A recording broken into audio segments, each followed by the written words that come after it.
Hello, everyone. Chat with Al up next. I'm waiting for Dawg Sidious to enter the room. Hello. Sound check is good. Broke Black Man 94 has also joined us. Would you like to jump in, Broke? It's up to you, my friend. How goes your studying? As I'm getting hooked on my wire here. See the wire? We don't know what this is going to be about. I do know I have my lemon water, which is good for me, so I drink it, and a double espresso. We never do know with Chat with Owls. We're going to see who wants to jump in and join us. We're looking for Dawg Sidious and Broke Black Man 9. Greg Gorecki, our good friend from Canada, has jumped in. How goes the CFL? How you doing, Greg? Hope all is well.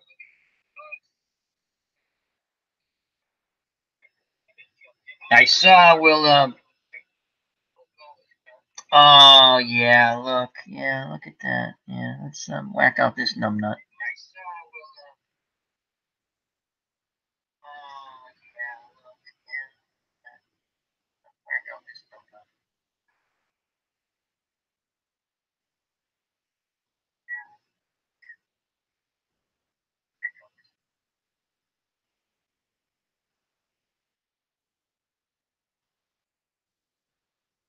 Hello, Tribes fan. Hope all is well. How's everything going? Good to see everyone out here. It's up to the top, Dog.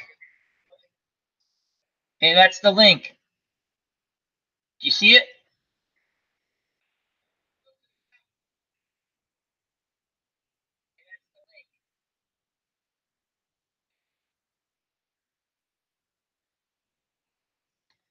We got another one. That's awesome. It's always amazing when you get human beings like that, or lack of human beings.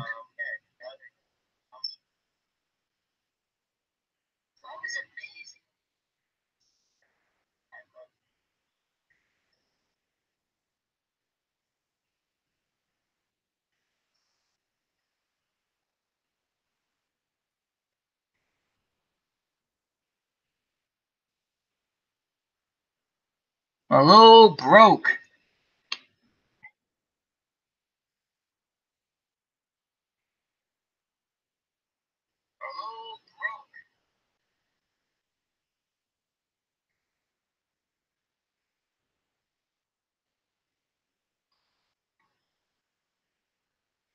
Yeah, you missed them. That's okay. All right, so we're going to try this once again.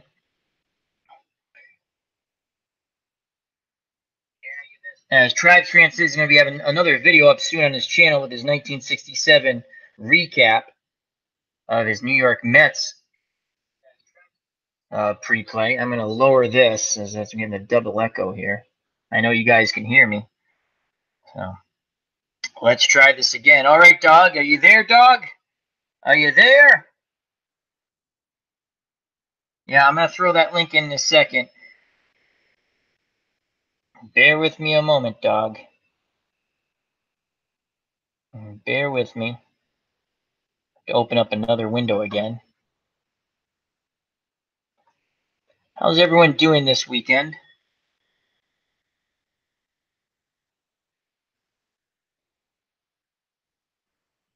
No, I shut that down. I shut it down now.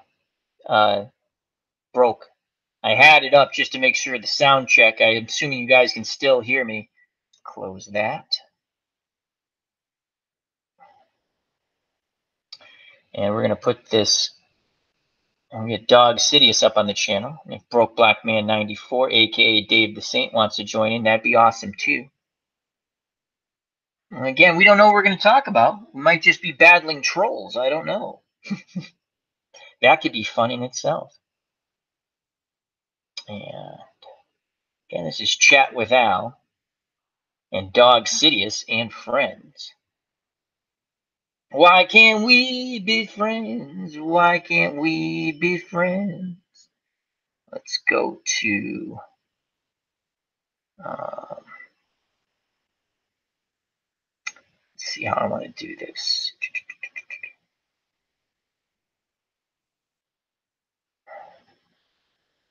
And here we go. Beautiful. This is the way it will work.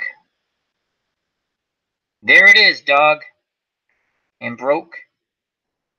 And as soon as you guys jump in, we're going to get out of the link.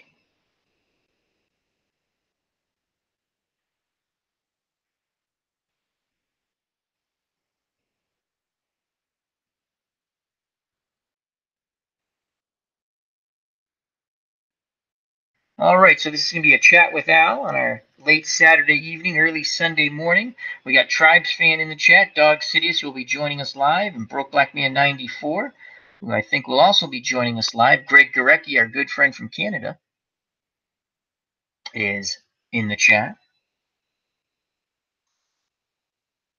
Yes, it is. Yes, it is. Yes, it is. All right, it's in there. JD's joined us. How you doing, buddy? JD's watching the Broncos. That is the link, guys. I just put it in there. Next to the name.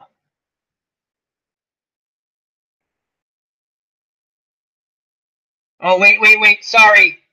Wrong one. My faux pas, friends. My faux pas. Here we go. You are correct. Dawg Sidious and Broke Black Man 94 are correct. Now, as everyone's laughing at me, but that's okay. That's the right one. As Tribes Fan gives me the dope. AU Pack Mule battling Yellow Jackets in his house. He's got a nest he's going to wipe out.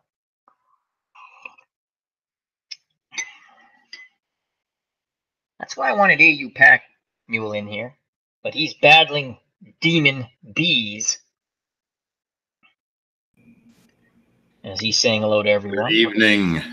Yes. Dawg Sidious, what's up? and Broke Black Man 94 in the chat. Wonderful. Bear with me a moment. I'm getting rid of that link now. Make sure I got you muted there. You pop up this chat. Beautiful. Excellent. This is going to be a fun, good time for all. Dun, Dun, dun, dun, dun. Yeah, that Elvis music. Yep. Got that going in my head now. And close that.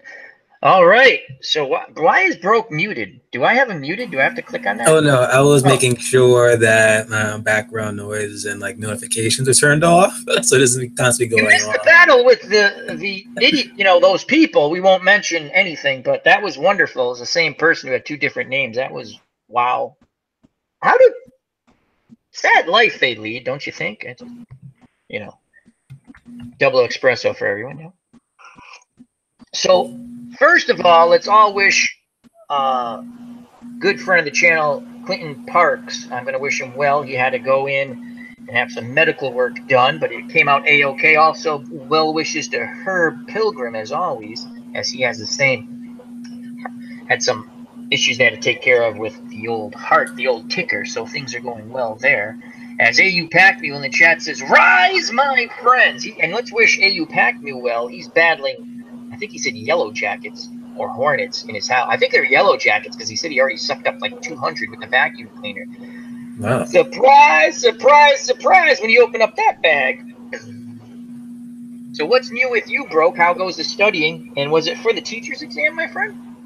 Oh, that wasn't for the teaching. That was just like regular homework assignments that had to be done. And how that went well, hopefully.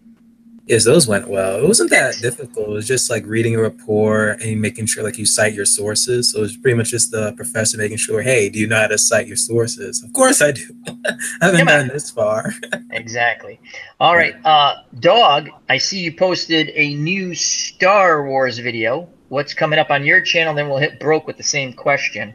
I did. Now I forgot what the heck the video was about. That's all right. We'll figure it out. Oh, yeah. There was a little rumor going around that they were going to possibly split up episode 9 into 2 parts, like Godfather Part 1 and Godfather Part 2 or something. So, yeah, I did a little video on that, and it was kind of fun. So, that's if you want,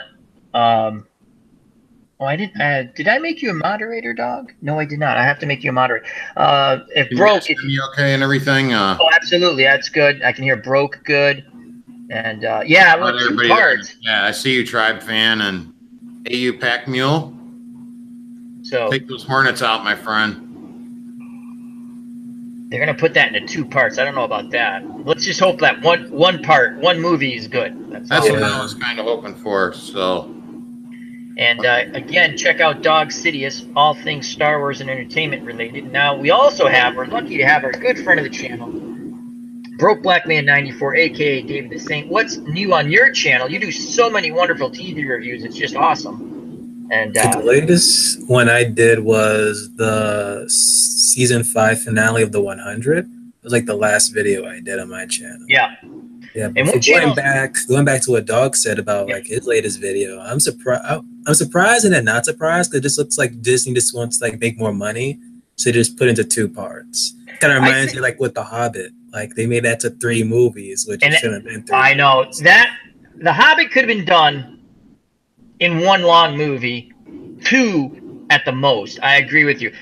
It does seem like a money grab. Again, we're going to start off with Star Wars, it looks like. Again, with Chat with Al, we never know where we're going. yeah. So it does seem like a money grab to me.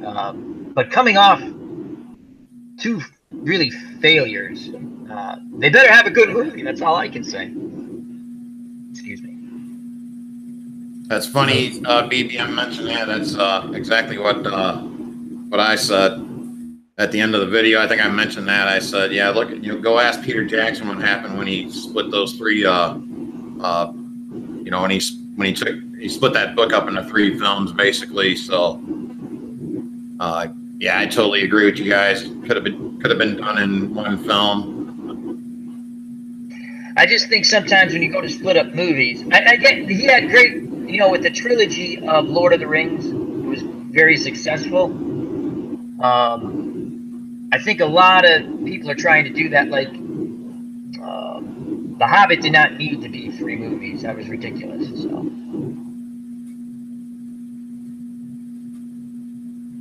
what are your thoughts on that, Broke or Dog?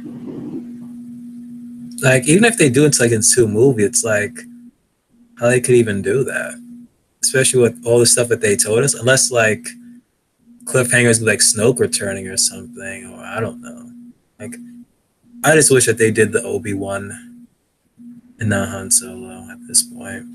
I think they have to. Well, they were supposed to do Boba Fett, and they put that on the back burner, I believe. Mm-hmm. Yeah, I think like all the anthologies, I think they put on the back burner.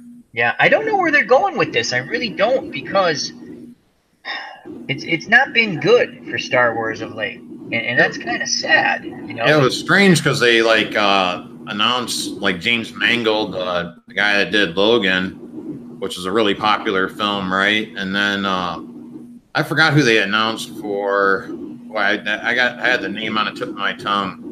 The guy that was supposed to do the Obi-Wan film, but Mangold was supposed to do the Boba Fett film, and then all of a sudden we had this report that everything's on hold now because Solo was doing so badly at the box office, right? And then all the reports came out about that, right? And then all of a sudden it seemed like Disney was trying to do some PR on it, and they were like, "Oh, wait, everything's still going." And but now it seems like they just like everything's on hold. They're putting all their efforts into Episode 9, and if Episode 9 fails, they're going to have to really take a deep look at what's an inside look, I think, and how they're gonna approach films going forward. Are they gonna just go by like film basis, or are they gonna put like other trilogies on hold and things of that nature? So I don't know. What are your guys' thoughts on that? Well, I'll give you my quick thoughts, and then Broke can go. I think you're really taking a risk trying to break something into 2 or 3 movies when you don't know how successful the first movie is going to be. Godfather 2 was not planned. What happened was Godfather 1 was so good, they said, hey, let's do a Godfather 2. They had the book already, so they could use that. I don't know. You got to be careful. make the first one good and then go from there. That's my opinion. What are your thoughts, bro? I just want to say hello to, in the chat, Bubba Husky. JD's rejoined us, so hello. And also Tribes fans, so feel free to leave us some questions. Right now we're talking a little Star Wars. We're going to move to a little Walking Dead, though, because Broke Black Man and myself are big Negan fans. I want to bounce a few ideas off of my good friend, a.k.a. DBC.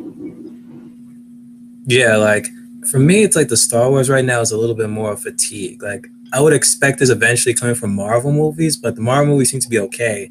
But them just rolling pretty much Star Wars like each and every year, they lost their magic for me at this point. And it's not even that much good of films. Like, Last Jedi, some parts was okay, but when you look at the consistency, it's like, okay, what's up here? Like, maybe if it came out like every 3 years or so, and then they actually worked on it, and actually, I want to know like the test audience for The Last Jedi and see what were their remarks before they even like decided to like fix stuff. Before they even showed it, you mean like when they show it to, like you said, a test audience to see how they're going to tweak it? That would be interesting because I have not made it past the first 10 minutes. I've already told this to Dawg. I'm actually going to try to watch it in 10-minute increments because I've started it twice, because I wanted to watch it all the way through and I didn't make it. So I'm going to do it in 10-minute increments, and I just don't have the stomach to go back to it. Let me quickly go to the chat. Bubba Husky says, "Wah, sniffles. We made a bad poopy movie and nobody wanted to watch it. Disney." That is correct. So, good job there by Bubba Husky, and thank you for joining us. JD's also back, so that's excellent. Again, I know I just said it, but it's a slippery slope to sit there and go, we're going to make our next movie into 2 parts or 3 parts. I think they need to first, they need to realize where they want to go with this next movie, and then really make a good movie, a solid script, and just bring back the fan base. I think, as Dawg Sidious would tell you, all they do, especially with these articles that come out, we're not going to rehash everything, though it's a lot of fun picking on them. They just complain about everything. They've blamed everything, everyone, except that they made bad movies. And if you don't agree with it, you're some sort of monster trying to take over the galaxy, spreading hatred. Why don't they just make a good movie? So, hello, Alan. Good to see you in the chat, my friend. I think that's all anybody really wants is just, make a good, entertaining film, That's all people are at, you don't have to, just, totally rewrite, people's characters or their characterization per se and things of that nature, or just do absolutely outlandish things like, Princess Leia flying through outer space, or Mary Poppins. Yeah, things like that, or it's ridiculous. Space walrus milk and things of that nature, casino planets, and I don't know. Well, I can go frame by frame in that film. I was thinking about what you were saying there, Al, about how you're just going to watch the film in 10-minute increments. So there's skippable parts, like that casino bit. You can really just skip that. You can just skip. Okay, I get to it. It's just I want to watch it again. I said this last week. I want you to feel my pain. I like Rogue One. I like Rogue One, so I don't understand why they can't. They made a bad movie. They have to make up for it. Solo's probably better than the other movie, most likely, but everyone decided, like Dawg Sidious, to sit on his videos last week in the chat, and then we'll move on with something else, because, it is interesting to me to talk about this, only to see how the mighty have fallen. Just make a good movie. And the reason why Solo fell so far, and Dawg Sidious points it out on multiple videos on his channel, people are it was like backlash. It's like, you made a bad movie, we didn't like it, then you blame us for your bad movie, saying, well, you should show up anyway and watch it.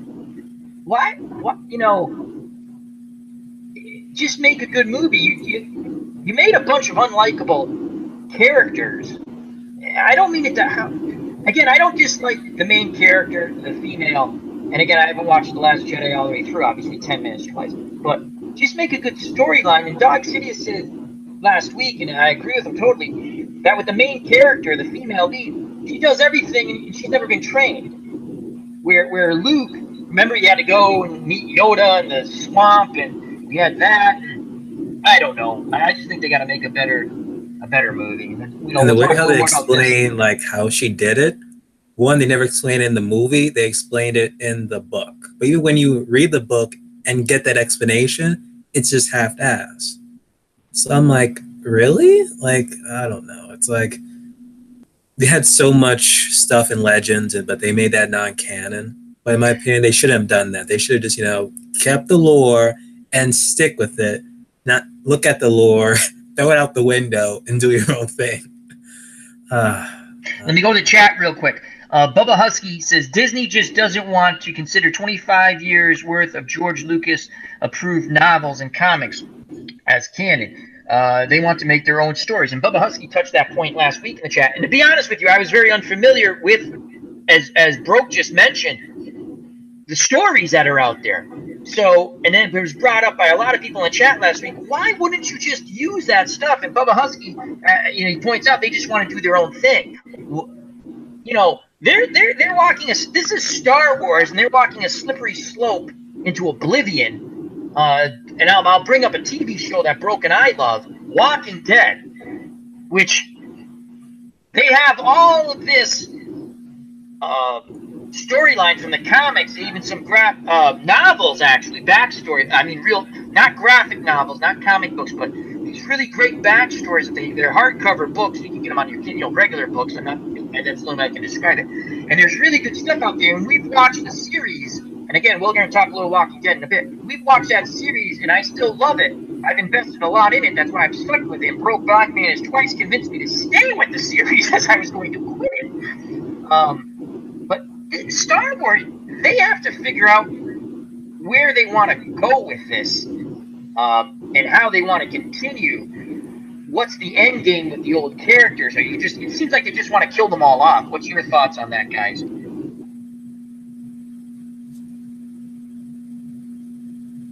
I thought Dawg was gonna go in first. That's but right. It's like here's the thing with Star Wars, I believe it was like 25 years, as Bob Husky was saying. It's like during this whole time, you have the fans who pretty much become like Star Wars experts. So then you announce that, hey, we're gonna do continue it, make episode 7, 8, 9, whatever. So you're gonna have us hyped. At the same time, we're still thinking about what came before it. So then when you actually introduce these new set of films and just introduce a new lore, it's like, what is this? It's like they never completed the story from the first original. I mean, they did, but they didn't because they moved on. And then we have these new characters. And I guess, Broke, you brought it up that they explain it in the books. Well, what about for someone like me? I consider myself a casual Star Wars fan, even though I've watched them all. Now I'm interested in that. I'm actually might later on ask you what the book is, because I'd like to read it now, where they explain how she has the training or the knowledge, where they should have explained that a bit in the movie, even if it was just a quick explanation, with someone just talking to her or saying something, because I didn't realize that. And again, if you're going to take stuff from, you should have read the books, most people probably, there's a lot of people like me who didn't read the books. So the book is I forgot the term of it, but it's like those books that that was a film adaptation or so. I forgot the terminology of it. Maybe Dawg will help me out there though. But like you said, there's going to be like casuals who just sticks in the movies, and then when they introduce Snoke, and then I don't know if it's a spoiler for you, Al, but I think you probably know what happens to Snoke. Yeah, he dies. Yeah, so it's like you build up Snoke just to kill him off, and like, wait a minute, so you're not going to tell us kind of stupid, isn't it? Of like how he came into power, what was this whole like end game, and then you just straight up just kill him. So it's like, okay, is he dead? Is he not dead? But still, they still never got to explain that for us. Before we go to Dawg, let me go to the chat and Alan. Alan says, I'm the most casual Star Wars fan, but maybe less than casual. And that's, I think, Alan, even though it's like a little play on words there, that's the way I feel. I'm not like Dawg Sidious knows everything Star Wars. There's a lot of people, same thing like when people do Game of Thrones. I don't remember every exact little thing, but you sit there and you go, again, stick with Star Wars for now, and then we'll move on a little bit.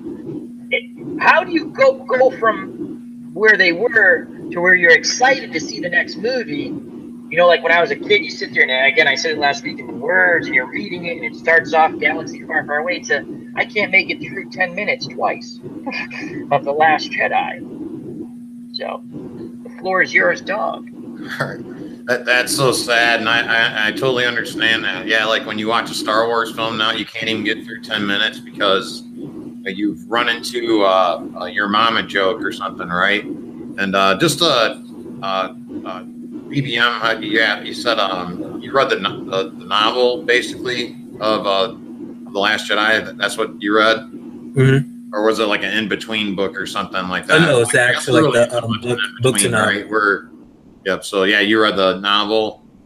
Yep. Novelization. So I think that's what it's called. There we go. Novelization. I'm sorry. The novelization of it. I don't know if I was breaking out. Yep. I gotcha. So yeah, but I think what they did was originally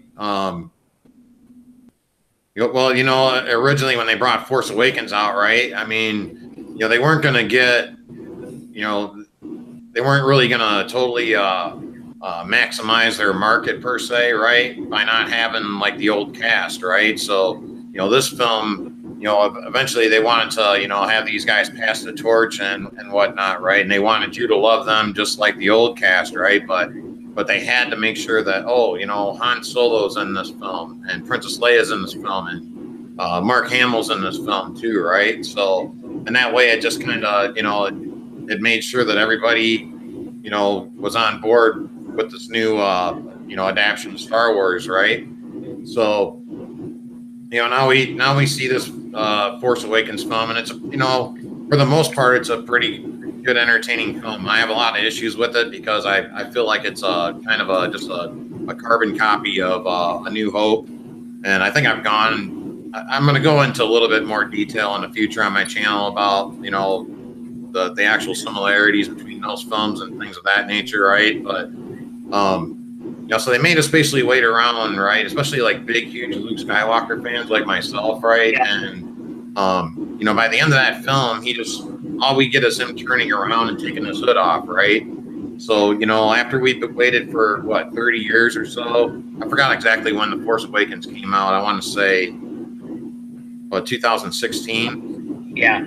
Around that, I don't know the exact. Yeah, I think it could have been late 2005. So 33 years, right? They're trying to get that Obi-Wan Kenobi feeling. Again, that was the first movie. We meet Obi-Wan, and he's gone in the first movie. He's fighting Darth Vader, and I think possibly that's what they're shooting for with Luke Skywalker. And from the clips and reading the reviews and listening to Dawg Sidious channel, amongst other people talking about it, they just failed miserably with that. Where they brought the old characters back. They're killing them off one by one.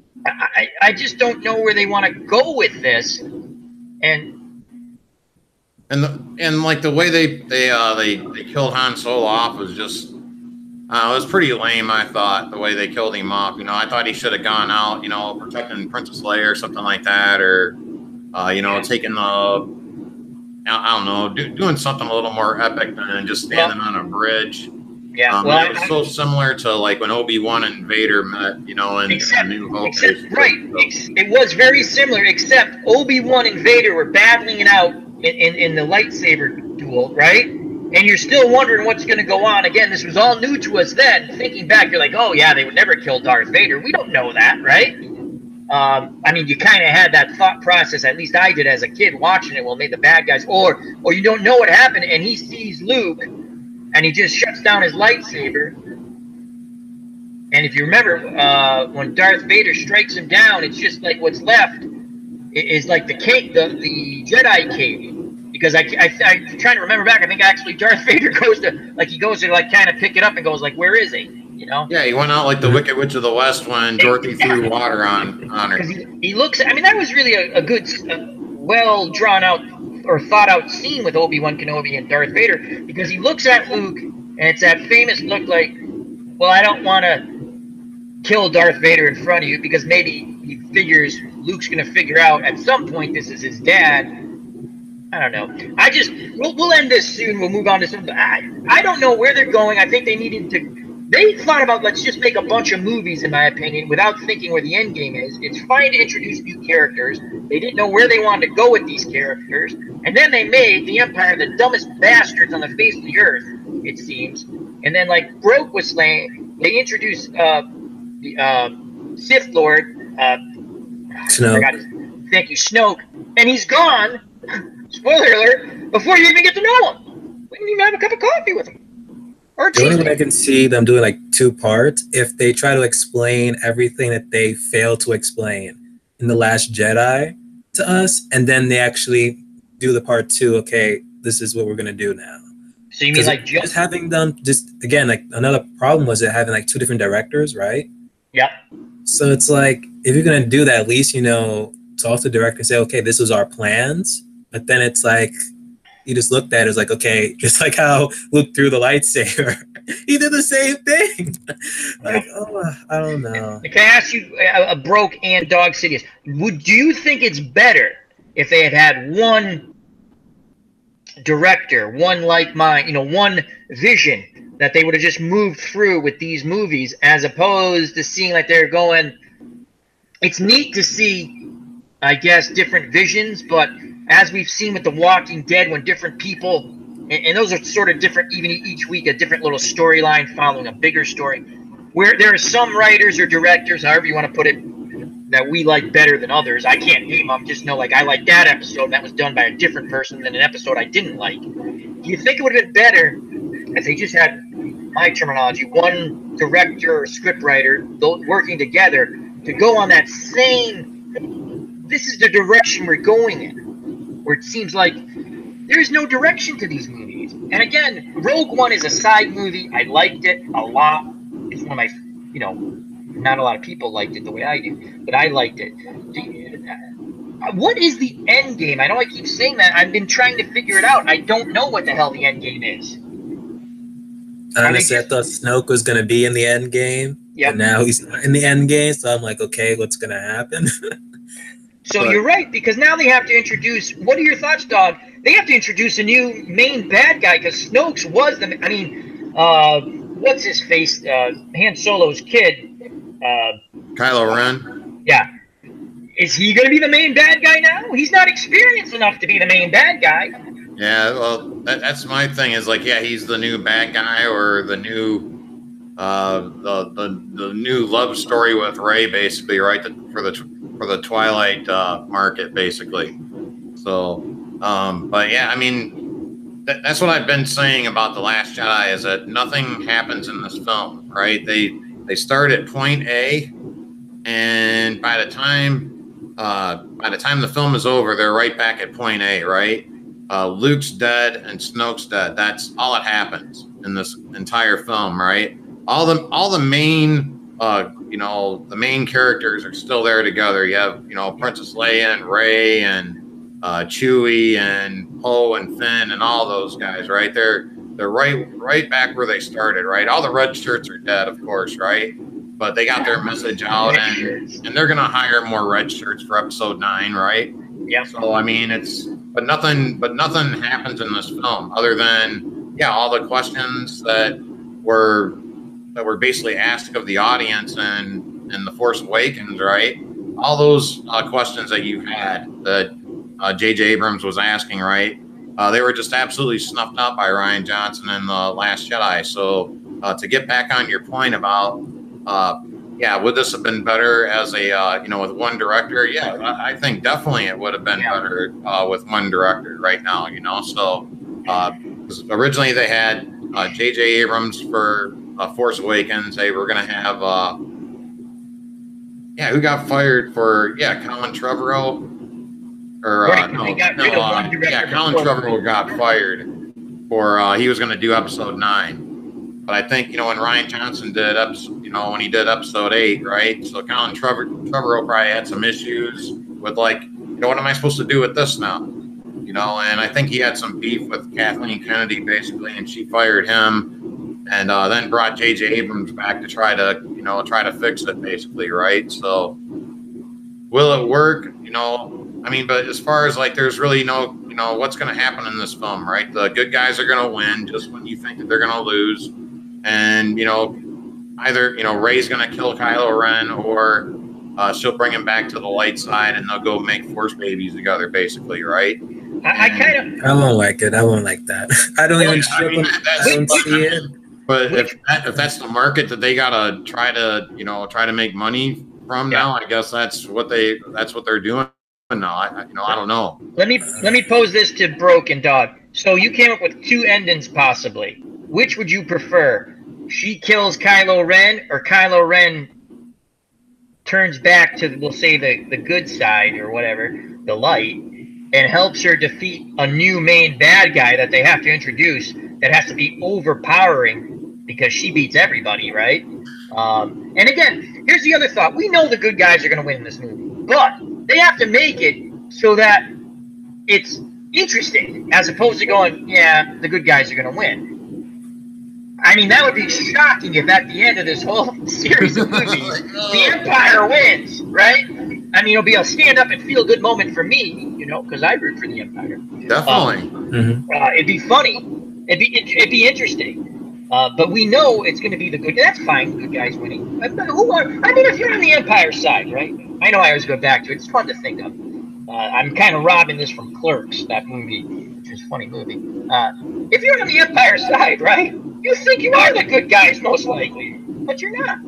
So, but which would you prefer? Kylo Ren being brought back into the fold, helping him defeat a new main bad guy, a new greater evil, I guess, or that he is destroyed and he's the main bad guy?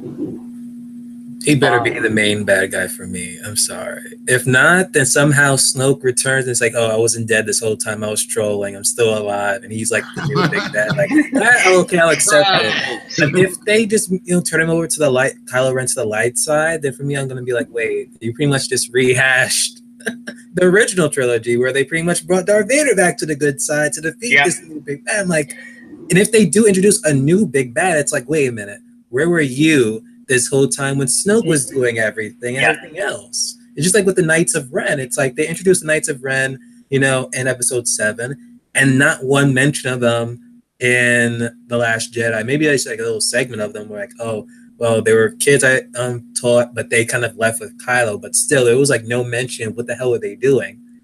And then even if they do come back with the next film, they better explain what the hell they were doing. All right, let me go to the chat real quick. AU Pack Mules jump back in. Hope all is going well with your battle with the bees. And then Mary B says, in the original, it was supposed to be the small folks, hate to say it, Ewoks, that were supposed to take down the Empire.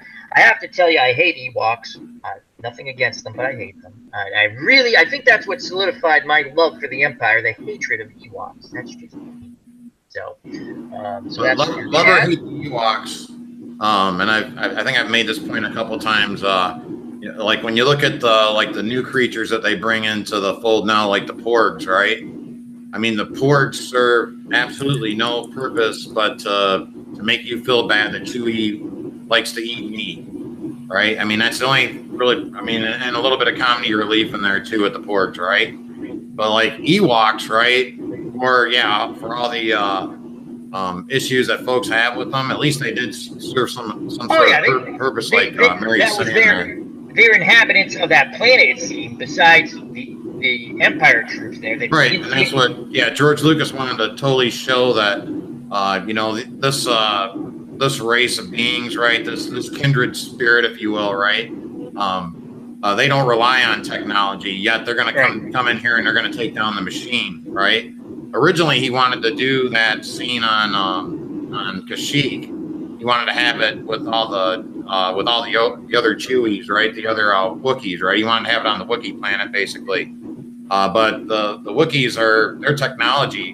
They pretty much rely on technology just as much as humans, really, right? Yes, they did. But that's what George was trying to drive home with the Ewoks. Was like, the primitives, if you will, right? They're going to bring down the machine here. So it's a great point by Mary. Yep.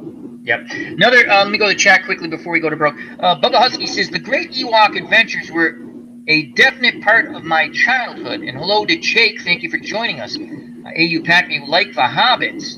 Oh, interesting. So AU Pac-Me has compared the Ewoks to the Hobbits. Makes me like them slightly better. But yeah, with the Ewoks, they were not only just like a marketing tool, like to sell toys and stuff, but at least again, they were effective.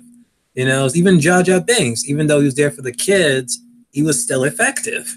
He played the patsy to set up the whole thing where the guy becomes dictator. I can see him. I can't think of his name. The Sith Lord. Oh, Palpatine. Palpatine. Yep. Yeah, thank you.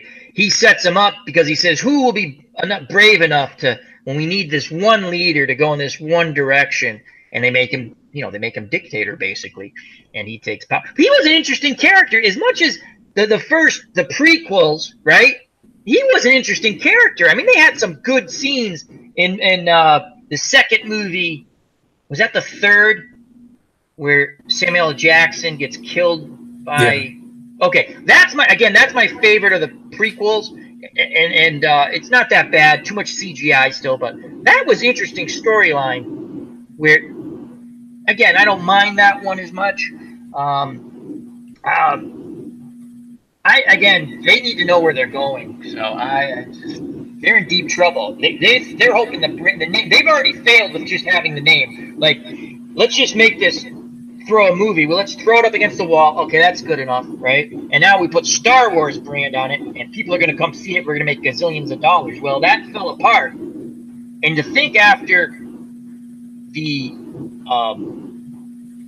first movie, the first movie that came back, and then Rogue One, which they did pretty good, right? And then to come out with The Last Jedi, and probably maybe Solo's not as bad. Again, I haven't seen that one yet, but maybe it's not as better than most people think. But most people are so pissed off at the other movie. They're like, yeah, you're not getting our money. So. Like Han Solo was okay.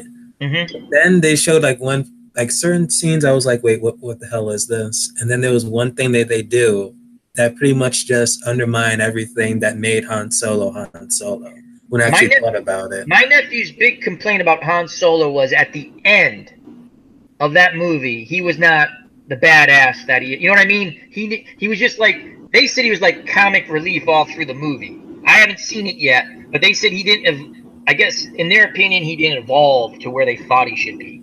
It's like they were hoping that the fans will love it so much they're gonna make 2 more Han Solo movies. That's how odd the vibe that I got from it. I don't know. I'm going to go to chat real quick. Alan says they should have, we were talking about this, they should have had one director making their trilogy. I agree, one vision. We talked about that. And then Alan says, or do a better job of having a broad picture story where you're on the same page. Yeah, because it seems like they're going exactly, in Alan. different directions. I totally agree with points you. By Alan. Thank you. As Jake says, he liked Rogue One too. Oh, good. I'm glad I'm not the only person. And I think no time that I feel Han Solo on screen when I watched Solo, basically. And then by the time they got to that L337 droid, the SJW droid, basically, I'm like, that droid to me is the worst character in the history of Star Wars. Period. Worse than Jar Jar Binks? Oh, it's worse. Yeah. Like okay. I would say, I would say that character, L337. Let's see. Rose Tico and Admiral Holdo, and then Jar Jar Binks, I would say. Like, if I was ranking worst characters ever in the history of Star Wars, basically, right? That would probably be my order right there. But yeah, that droid annoyed me so much. And by the time I was like rooting for it to be extinguished, basically, it just wouldn't die. I swear. So they just kept dragging out this whole entire scene with Lando, and it was like he had lost his best friend or something like that, right? And I was just like, man, they just won't let this thing die. And like this was our first moment to actually get to see Han Solo and Chewie in the cockpit together, right? And you just got this going on in the background, basically, right? And I was just like, I was just kind of annoyed by that point. So that was my feeling on the Han Solo film. Yeah, you figure with Han Solo, right? The backstory of that, everyone's like, oh, Han Solo, that should be really cool. Again, I haven't watched it yet. I'm just giving an opinion off what other people say and what my nephew said. I'm going to watch it, and I probably, because it is Han Solo, I'll probably enjoy it better than I think I'm going to enjoy it, because I like Han Solo. Let me go to Jake Cruz in the chat says, he didn't hate The Last Jedi, like everyone else. He said it had a few potholes. Jake, if you'd like to explain that a little more, like what were your likes of it? What did you like about that? And we'll read it off in a moment. And then we're going to come to an end of this and maybe talk a little Walking Dead and then just go where we want to go. I just want to touch base with the Walking Dead after this. So I guess final thoughts with the chat and Broke and Dog. As Mary B says, K2SO was a good droid. I agree too with that. I like, the only thing I didn't like about K2SO was when like he completely like, choke slammed Jen. Like when she was trying to escape or something, and like he grabs her and then he like just absolutely choke slams her. But I guess it kind of made sense to their plot as it went on. But yeah, I loved K2SO, so I was kind of hoping that maybe he left his data or something, as he was getting taken out at the end there, and maybe we'll get to see K2SO again at some point. So I would have loved to have seen K2SO in this new Star Wars. I think that's I don't know how you guys felt about that droid. Was that the droid who was like the present droid who they converted? Like they changed? Yeah. Oh yeah, I like that character. That's okay. That's what I thought once you started talking. I don't remember the name, so yeah, I agree with that. That was a fun character actually. That's Rogue One, right? Mm-hmm. That was my favorite character out that whole film. Yeah, it's probably my favorite character too. Because he was like funny, but he served a purpose too, And yeah, that was a great character. I like that droid. That's a great point. I don't remember the name, so I was listening to Dog talk about it. I said, oh, that's the one from Rogue One. So I guess my final thoughts, and then we'll go to Dog and Broke Black Man, and we'll throw something out there, and we'll wait to see if someone else, throws anything in the chat about Star Wars. We'll go back to it. But I just want to see a good movie. Make a good movie. If you're going to have villains, they can't be idiots. I mean, I just go back to the crank phone call in the beginning. That was stupid. It was, again, I kind of giggled at first, but you know what? I haven't been able to make it through the first 10 minutes twice. So just make a good movie, know where you want to go, and it's all right if the good guys win. It's a movie, right? You got to make it interesting, though.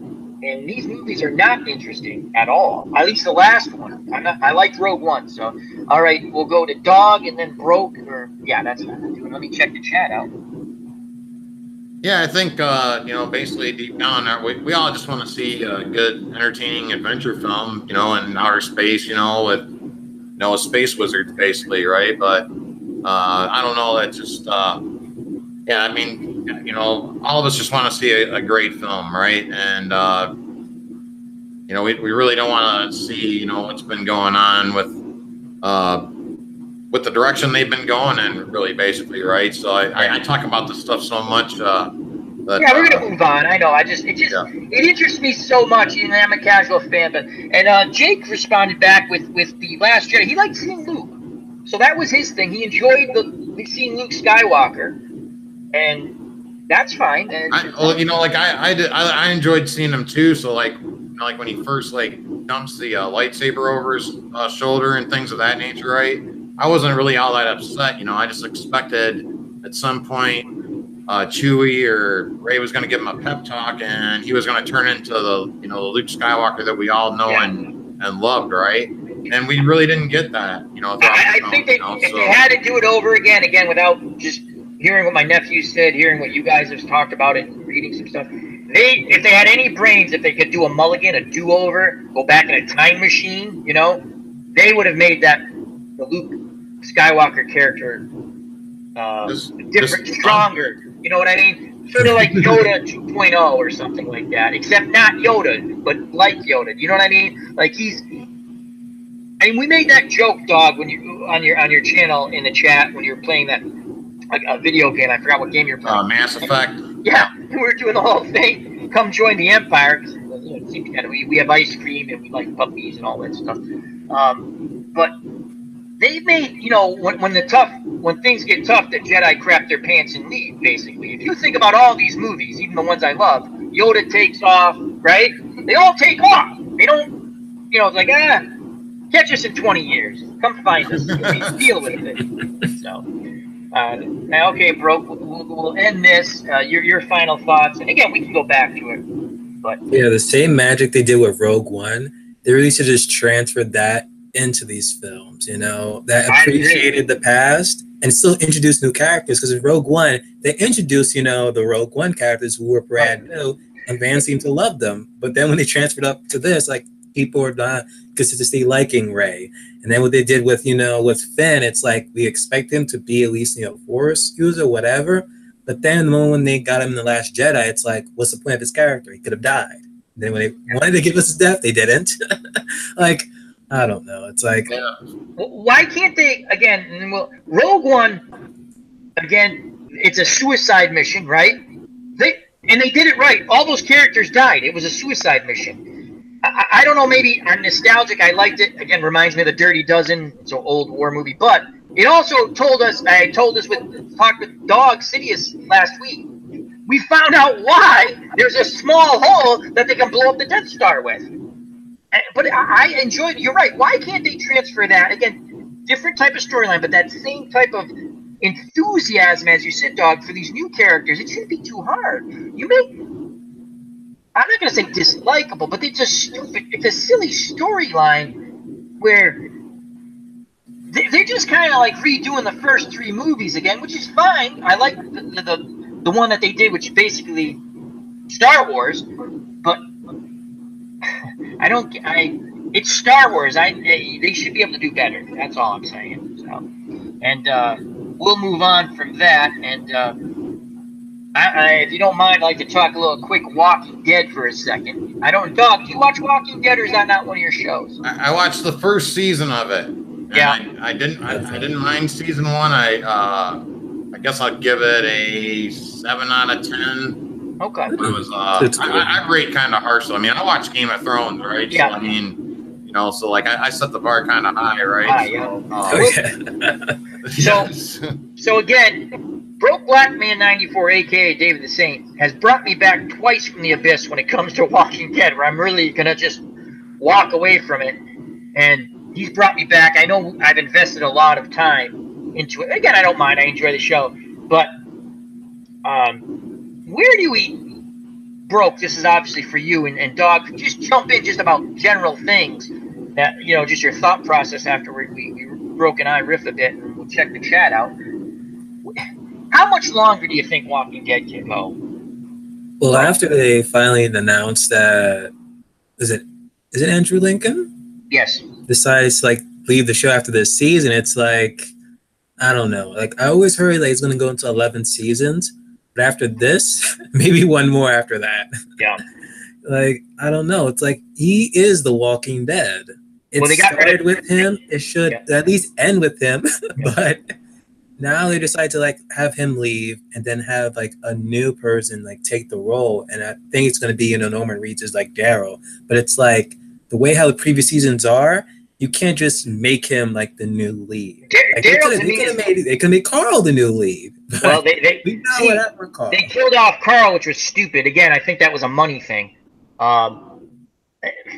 Again, was brought up with Star Wars last week, which was interesting to me because, again, I'm more of a casual. I didn't realize there were that many books and things out there where they had storyline that they chose not to use because Disney wanted to make it their own, from what I've seen in the chat with Dogs talking about and Felicia talked about and other people talked about last week. With The Walking Dead, you have the comic book.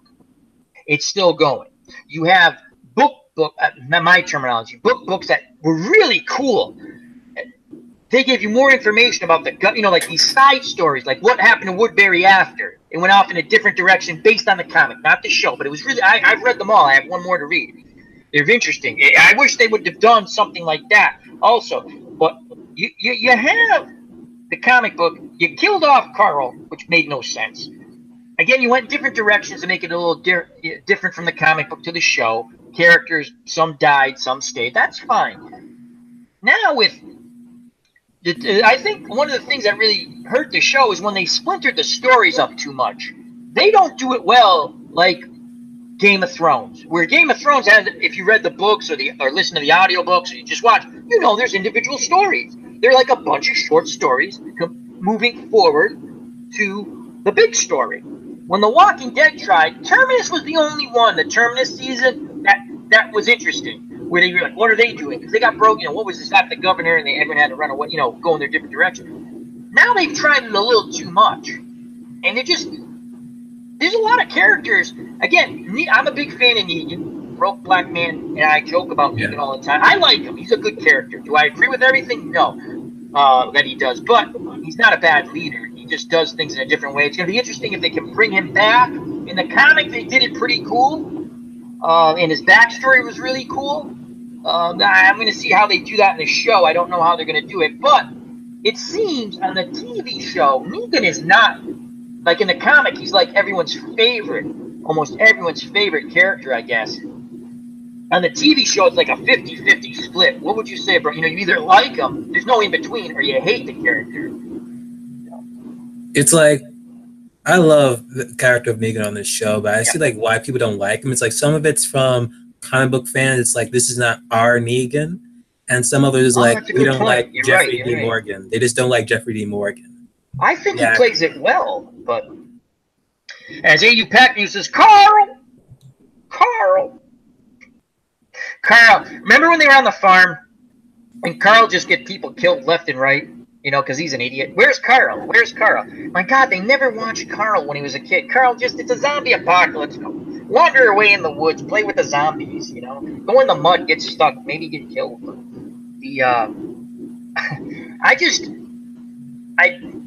The show, that's one that definitely doesn't have an end game. And I think if we were gonna create a show, me, you, and Dawg, I think the first thing, or anybody, you say, this is where we're starting, and this is where we want to go, and then we'll fill in the in-between. Because could you just go on forever and ever? I mean, even the comic book, at some point, is going to have to sit there, and in the comic, there is a larger civilization. Again, I haven't read all the comics, but just seeing summaries online and stuff. And I think The Walking Dead wants to kind of get there. I just don't think they have the time. I think it's still a highly rated show for AMC, but I think they lose fans each and every year. And that goes back to the introduction of Negan. I didn't even think of what Broke said. It's not the same character in the comic book, which, you know, that's a good point. Where some of the comic book fans might not like. I think it's more to do. What I thought was when we had those deaths at the end of that season when they introduced Negan. You know, why not give us one of the deaths, right? And that's how it could have ended. And then they come back and they kill Glenn. You know, when you know, fearless leader Norman Reedus punched Negan, and I thought it was a great line. He goes, you know, I told you the first one was free, but the second one, someone's got to pay for it. I think they pissed off so many fans, and Walking Dead does that, and that was the mega piss off, where they take their fans for granted. I'm going to bring up a show. It's called Z Nation on Sci-Fi, right? Nowhere near the quality, I guess, of Walking Dead. But I shouldn't say that. The storylines are good. Again, a little cheesy, a little popcorny, but they're fun, right? They're able to close off a storyline in 2 episodes, and they continue to move on with their greater stories. Again, not comparing it with it's more popcornish, you know, more ha-ha, have fun. It's a zombie apocalypse. Here's the I don't want to say violence, but there's violence. But, you know, it's more of a B type of movie, meaning like it's like a drive-in type of movie compared to The Walking Dead, right? But it's a lot of fun, and I have to catch up on that. But they always did a great job with just letting the storyline flow. Where The Walking Dead gets bogged down in their storylines, they got to pace it better. And I think I asked Broke this one time. What would be the pacing of The Walking Dead that you'd like to see? And if you remember that question, if you could give me that answer again for the show in the chat, that'd be really cool. Now there's like so much questions you asked. Oh, sorry. So it's okay, but for me, what's the pacing you'd like to see with The Walking Dead when it comes to storylines? So I go off on rants. The pacing, it seems a bit okay for like the first few seasons. Yep. But it was pretty much the time where I believe it was like the first fake out with Glenn's death. That's where the pacing began to like go like all over the place. Because even with the war, and I haven't gotten it, I keep on telling myself, okay, gotta read like the war in the comic books. Yeah. But it's like the way how they did it with the show, it was just so clunky and out of order. I'm like, what is this season? Like this was like the season where I was contemplating, okay, should I just drop this already? Yeah. Until they did the whole Carl thing, I was like, wait a minute, what the hell are they doing? So they drove my interest right back into it. But then it was like, with Carl's death, it drove you. Okay, that's when it really did. I was like, okay, so maybe they're gonna do something entirely different now. That's what it appears to be as they're doing it now. But even then, for me, it kind of felt fillery to like what's gonna be like the next season. Like this is supposed to be like your war arc, and the way how they were hyping it up, like, oh, this is gonna be an all-out war and stuff, and then they give us that first episode, which was their 100. Yeah, it really did. I was like, okay, like how long is this war supposed to be? One big skirmish, and it was over. But wait, you brought up another point earlier about how they dealt with like the whole season 6 finale and opening season 7. They really, I agree with you. They should have ended it with us revealing the whole Abraham death. Yep. And lower our sense of security. Like, okay, everything's okay. Like Glenn is not going to die. Because in the comic books, it was supposed to be Abraham already died. Yep. It's supposed to be Glenn to die. Yep. Yeah, it's supposed to be Glenn that was supposed to die that night, and that's it. So if they even like just had Abraham die, it would have been lower our sense of security. Like, okay, at least Glenn is going to survive, and then they could have shocked us again. Like, okay, no, he's going to die in the opening of season 7. So if we can figure that out, why couldn't they? Now here's a question to Dawg. Again, now he's only watched season 1, right? So Dawg, give us a show where you like the pacing of it. Do you like the pacing, like say of Game of Thrones, or is there another? What type of pacing do you like? I know we're all picky about our shows. I only watch a few, but I know like I also enjoy Gotham's pacing. You know, of the show. How long? I guess Game of Thrones is not the right one because it's a long storyline. They do it pretty well because the books are so good. But what type of... Okay, in general, and this goes out to the chat, when you're watching a show, how long do you want... I get it. There's a long storyline, right, for the season or multiple seasons, but then there's those mini storylines. Do you want it just to go to the episode? You want it to go 2 episodes, 3 episodes? What is the pacing? What's a good pacing for these type of shows? Dramas, I guess, action dramas. So you're I don't know, like, are you asking me, like, what's the limit? Like, how long will I give a show before I kind of call it? Yeah, I mean, is that what you're kind of asking? What made you not want to watch? Again, you stopped early, so what made you stop watching just not interested in that whole genre, or? Yeah, you know what? I've never been like super huge on like I've never like hated zombie films or anything like that, but they've never been like my biggest, you know, my big genre to go to, I guess, you know, but yeah, I watched like the first season, and yeah, like by the time it was over, then I don't know, I just didn't continue it on. I might continue and check it out, but I think when I looked at like how many episodes there were like in season 2 or something like that, I felt kind of overwhelmed, right? And I was like, I just didn't feel like trying to catch up or anything. So, but I've never been like, you know, huge on. Now, if there was like some super characters like in Game of Thrones, right, like that I was really compelled, you know, to watch, like the Hound or Jon Snow and Cersei and Littlefinger and things, you know, characters of that nature, right? You know, that's what really gets me into watching shows. So, like, I watched like the entire series of Black Sails. I don't know if you're familiar with that one or not. Stars. That was the pirate. Was that on Stars, the pirate one? Yeah, it was like a prequel to Treasure Island. But okay. I like the characters, and you know, I kind of felt at first, it kind of felt like maybe a little campier version of Game of Thrones, you know, but it felt like Pirates and Game of Thrones kind of thrown in together. But if you can get through season 1, like season 2 is freaking amazing, I thought, you know. So, but that season or that series just ended not too long ago, but I enjoyed that show. Cobra Kai.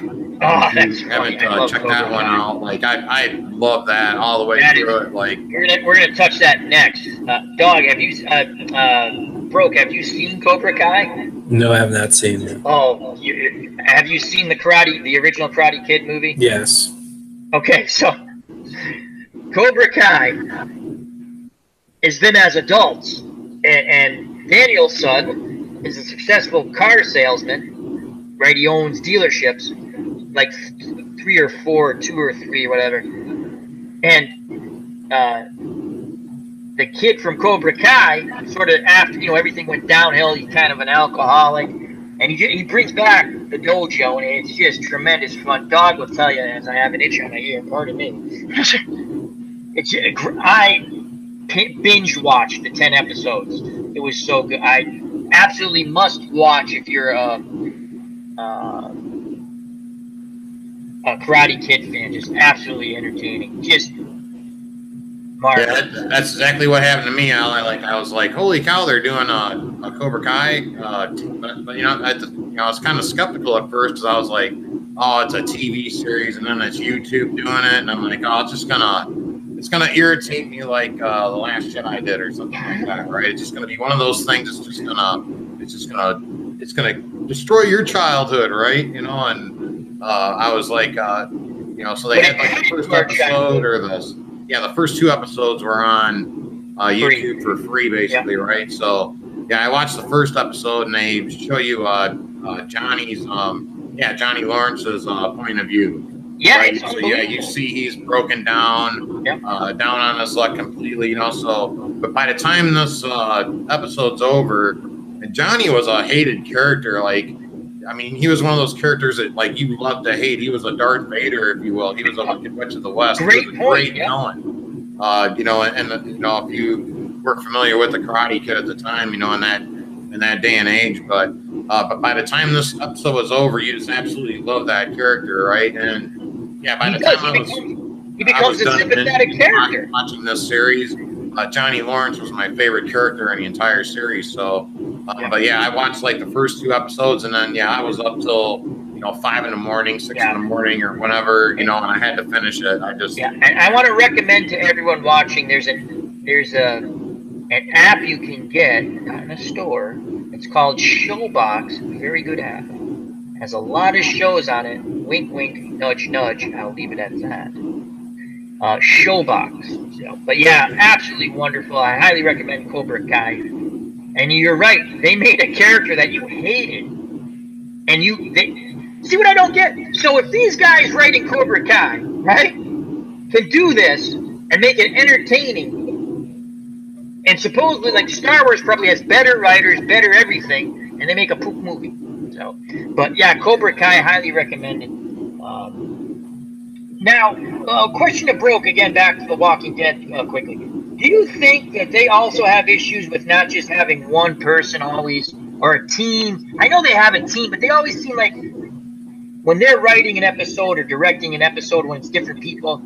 And again, I can't name all the people. I'm sorry, but there are episodes we all like, and pretty much everyone likes the same episodes. And we're like, oh yeah, that's good. And they go, oh, that was this director, this writer. Do you think they have too many chefs in the kitchen where, again, they're kind of going off doing their own thing? They're not really using the who knows where they're going with it and how many more seasons they're going to get out of it. I just think the ensemble type of shows with writers and stuff, I don't know. I kind of would just like 1 or 2, at least everyone be on the same page where they want to go. It'd be interesting to know why you killed off Carl. I mean, they really didn't explain that. They just, we're going in a different direction, I guess. Bad direction. For this one, I think it's blaming the showrunner at this point, because after the whole Carl situation, they kind of he's stepping down, quote unquote, and he's doing other things now. I think they the Ship, what was his name? Ship or whatever his name was, Shipple or yeah. I just think for the show, for a TV show, there's always a whole set of writers. So for me, the writing thing is not much of a hassle there. But my favorite episode with the writer who wrote the Lizzie, Look at the Flowers. That's one of the best episodes. Exactly. That is, you want to talk about a subject matter that they put on TV. I don't care if it's cable or not, right? It's AMC, so it's not like HBO, Showtime. When you sit there and they come to find out that the little girl's a psychopathic killer, right? And that's one of the best episodes. One of my definitely top 5 episodes, probably my second. Again, I could go back and forth with it, but definitely top 3, 5. All of a sudden, I'm watching this going, and she goes, Lizzie, look at the flowers. Look, and she actually, The little girl's a monster. Regardless, she's a little kid. She's a monster. Okay, and Carol does what's necessary. And then you think that's intense, right, bro? And Dawg, I know you haven't seen. I recommend. That's a great episode. Then she has this scene with Tyrese when they're in the little cottage, and she's explaining, yeah, I killed your girlfriend too because she was sick, and we had to stop the illness from spreading because we're dealing with a lot of things. And she slides the handgun, right? Do what you got to do. I mean, they went from one intense situation to, my God, they even ramped it up, in my opinion, to the what we thought might be a confrontation with Tyrese. Walking Dead's had some really good episodes, and then some not, some episodes. I mean, the first episode ever was fantastic. The flower one's another, and again, I'm going to forget some stuff, but that was another good one. I like the finale on the farm, or was that the finale, or was it next? The whole zombie herd. Yes, that's another great one. Like the cliffhanger to like the second to last episode, but seeing what the herd was going to do to the farm, that was like the finale of season 2. But yeah, I think my top 2 are, and again, if someone starts throwing out episodes, I'm like, oh yeah, that's a good one too. But yeah, that one sticks with me. Lizzie, look at the flowers. And Lizzie didn't get it till the end, remember? She thought Carol was mad at her for pointing a gun at her, not that she killed her sister and was going to kill the little baby. So yeah, they've had some really good episodes. I mean, and then they've had some, you sit there and you go, wow. Yeah, those has to be probably my 2 favorite. Then the third one has to be the first episode to season 7, because that was just one tense moment right after the other. From the killing of Abraham, then to Glenn, and then to the one point where we even thought that Rick was going to cut off the arm of his son. Like, it was just one after the other. I couldn't handle it watching it the first time. It was ridiculous. So, I mean, I think they can. It's going to be tough for them to survive. I'm in agreement with you, Broke. I think 1 to 2 more years. I don't think they go out after this year, because I don't think their ratings are going to tank. I think their ratings are going to go down a little bit, but it's still going to be a highly rated show for AMC. I think the first half of the next season will be good, because people are going to find, okay, how in the world they're going to, have the end for the character of Rick Grimes. That's what people are going to tune in for. And then you're going to see the ratings decrease right after. I kind of hated that they announced, like, Rick's leave. You know what I mean? Exactly. Because then it would have been a shock value if they killed him off, or if he's going to look for another community. There's 2 rumors out there online, just stuff I've read. I don't know if it's real. That Rick's going to, like, he's going to go off, then another one he's going to die, and it's Maggie who's going to go off, and Maggie's going to die. It is interesting. It did pique my interest, but I wish they would have not done that. It's like a cheesy ploy. They know they're leaving. It's like, let's throw this out there and try to get some cheap views. I mean, I shouldn't say it that way, but there's a whole Carl situation. They didn't say anything about the whole Carl. They kept that under wraps, and that was like, holy cow, right? No matter if we liked it or not, it was a holy cow moment, as Phil Rizzuto would say. God rest his soul. Thanks, Jake. Take care, buddy. Take care, Jake. Thank you very much for stopping by. And that brings us to, again, shows we like to touch on. Let's just touch on the Game of Thrones now. Thank you for riffing with me about The Walking Dead, and I appreciate your patience, Dawg Sidious, on that. There's just a few things there's a few more things I'm going to think of most likely and throw it out there to do a Broke Black Man 94. Game of Thrones, we talked about that last week, but we know why. Tell us why you love Cersei so much. Why you love the character of Cersei, Broke Black Man 94. I don't mean like when we joke around going, you'd marry her, like Broke Black Man and Cersei sitting in a tree, KISSING. What? And again, Dawg Sidious and I talked to this, and that famous scene where she blows everybody up at, I always say the Citadel. It's not the Citadel. It's the other thing. It was like, I don't even like Cersei. I'm like, I'm rooting for her to kill all those people. So what made you first say, I love this character, Dawg? Broke Black Man 94. See, in almost every show, movie, or even book, it's like you have your villain. Yeah. And it's like either I'm going to love or hate the villain. And to the point where at one point I'm just like hating Cersei, to the point that they transition to making her actually look human. I'm like, okay, she's not old, corrupt. but she has humanity in her to the point that I'm actually rooting for her. I'm like, okay, she's actually a good quote unquote villain, I should say, you know. Yeah, great And that's character. actually, yeah, exactly. You know, and CMP was like, oh well, she's done this, she's done that, and yet there are characters who are much worse than Cersei, like Ramsay. Oh. Ramsay's a guy that I cannot root for him at all. And there's so many people who love Ramsay. Again, great villain, right? But there are people like, I love Ramsay. I want to have his children. I'm like, are you out of your... Again, it's a show. We're all joking around, but are you out of your freaking mind? What's wrong with you, lady? But there's so many good characters on. But I just... What was the... Because you just brought up you saw humanity. Is it her love for her children? Or yeah, it was the love of her children. It was like one of the things actually, you know, took up. Like, okay, it's like some people say like she would use her. Maybe it's the book version that she just pretty much uses her kids. But the way how D&D made it, like she actually cared for her children to the point even in the book she cared for her children. But it comes to a point even on the show where I think she even realized, even though Joffrey's her child, he's uncontrollable.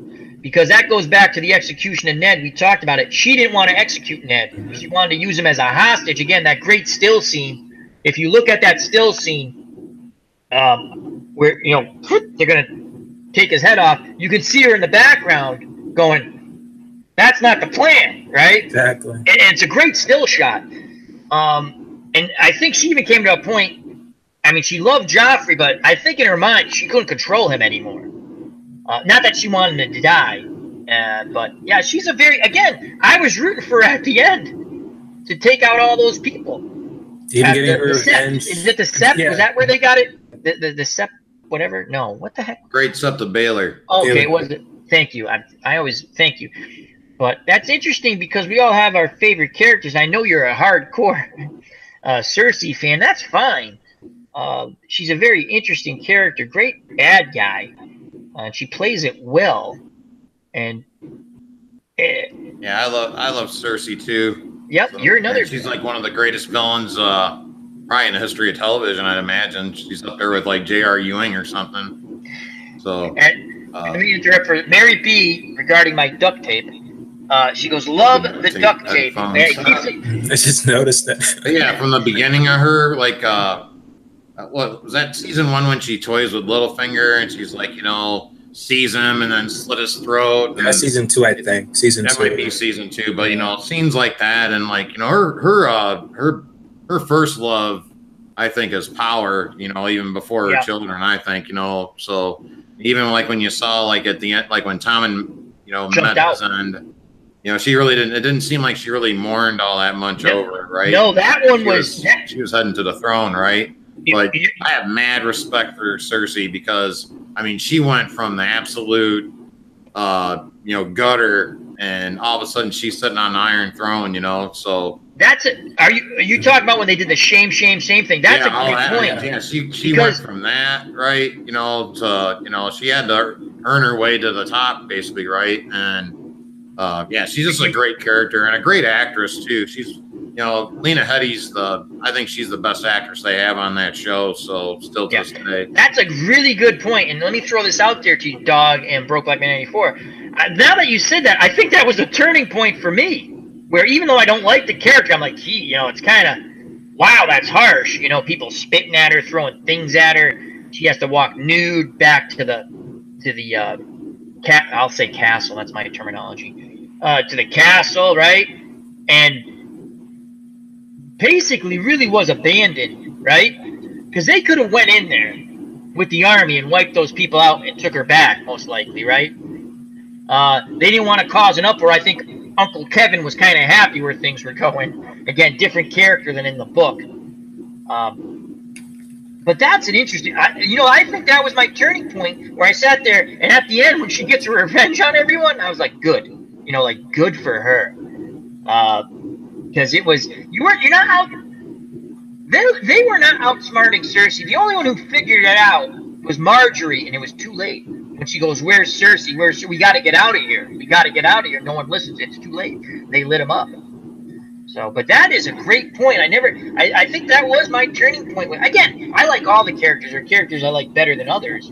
But she plays such a good villain. And at the end of last season, when I was telling Dawg last week, she had me for a second believing, wow, she's gonna change a little bit and help out to fight the greater enemy.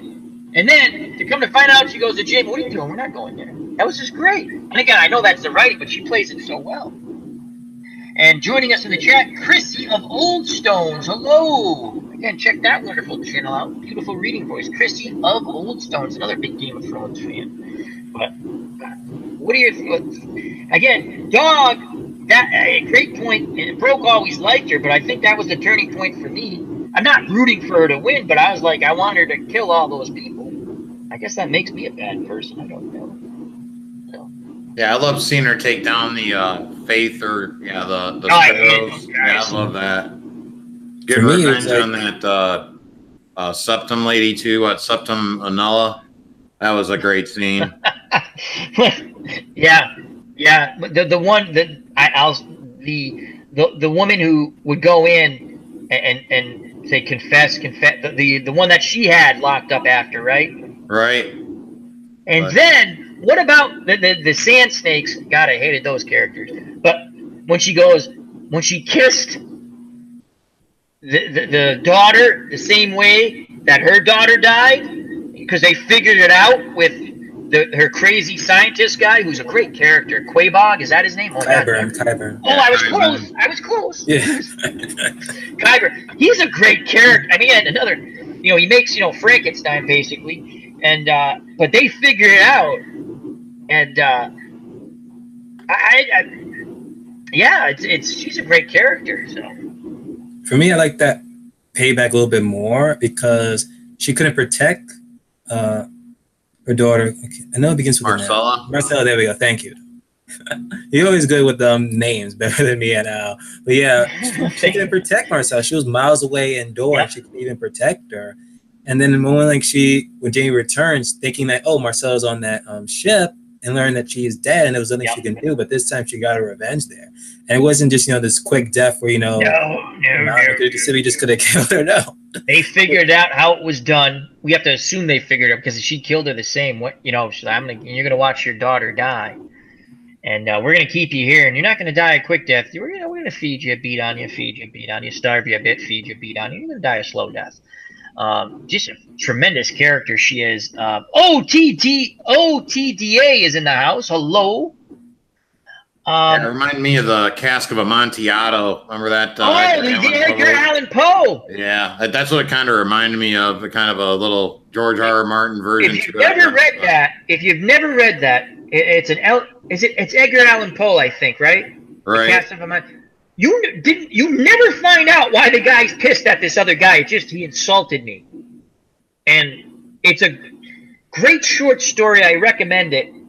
Edgar Allan Poe, Cask of Amontillado, and that is a type of wine.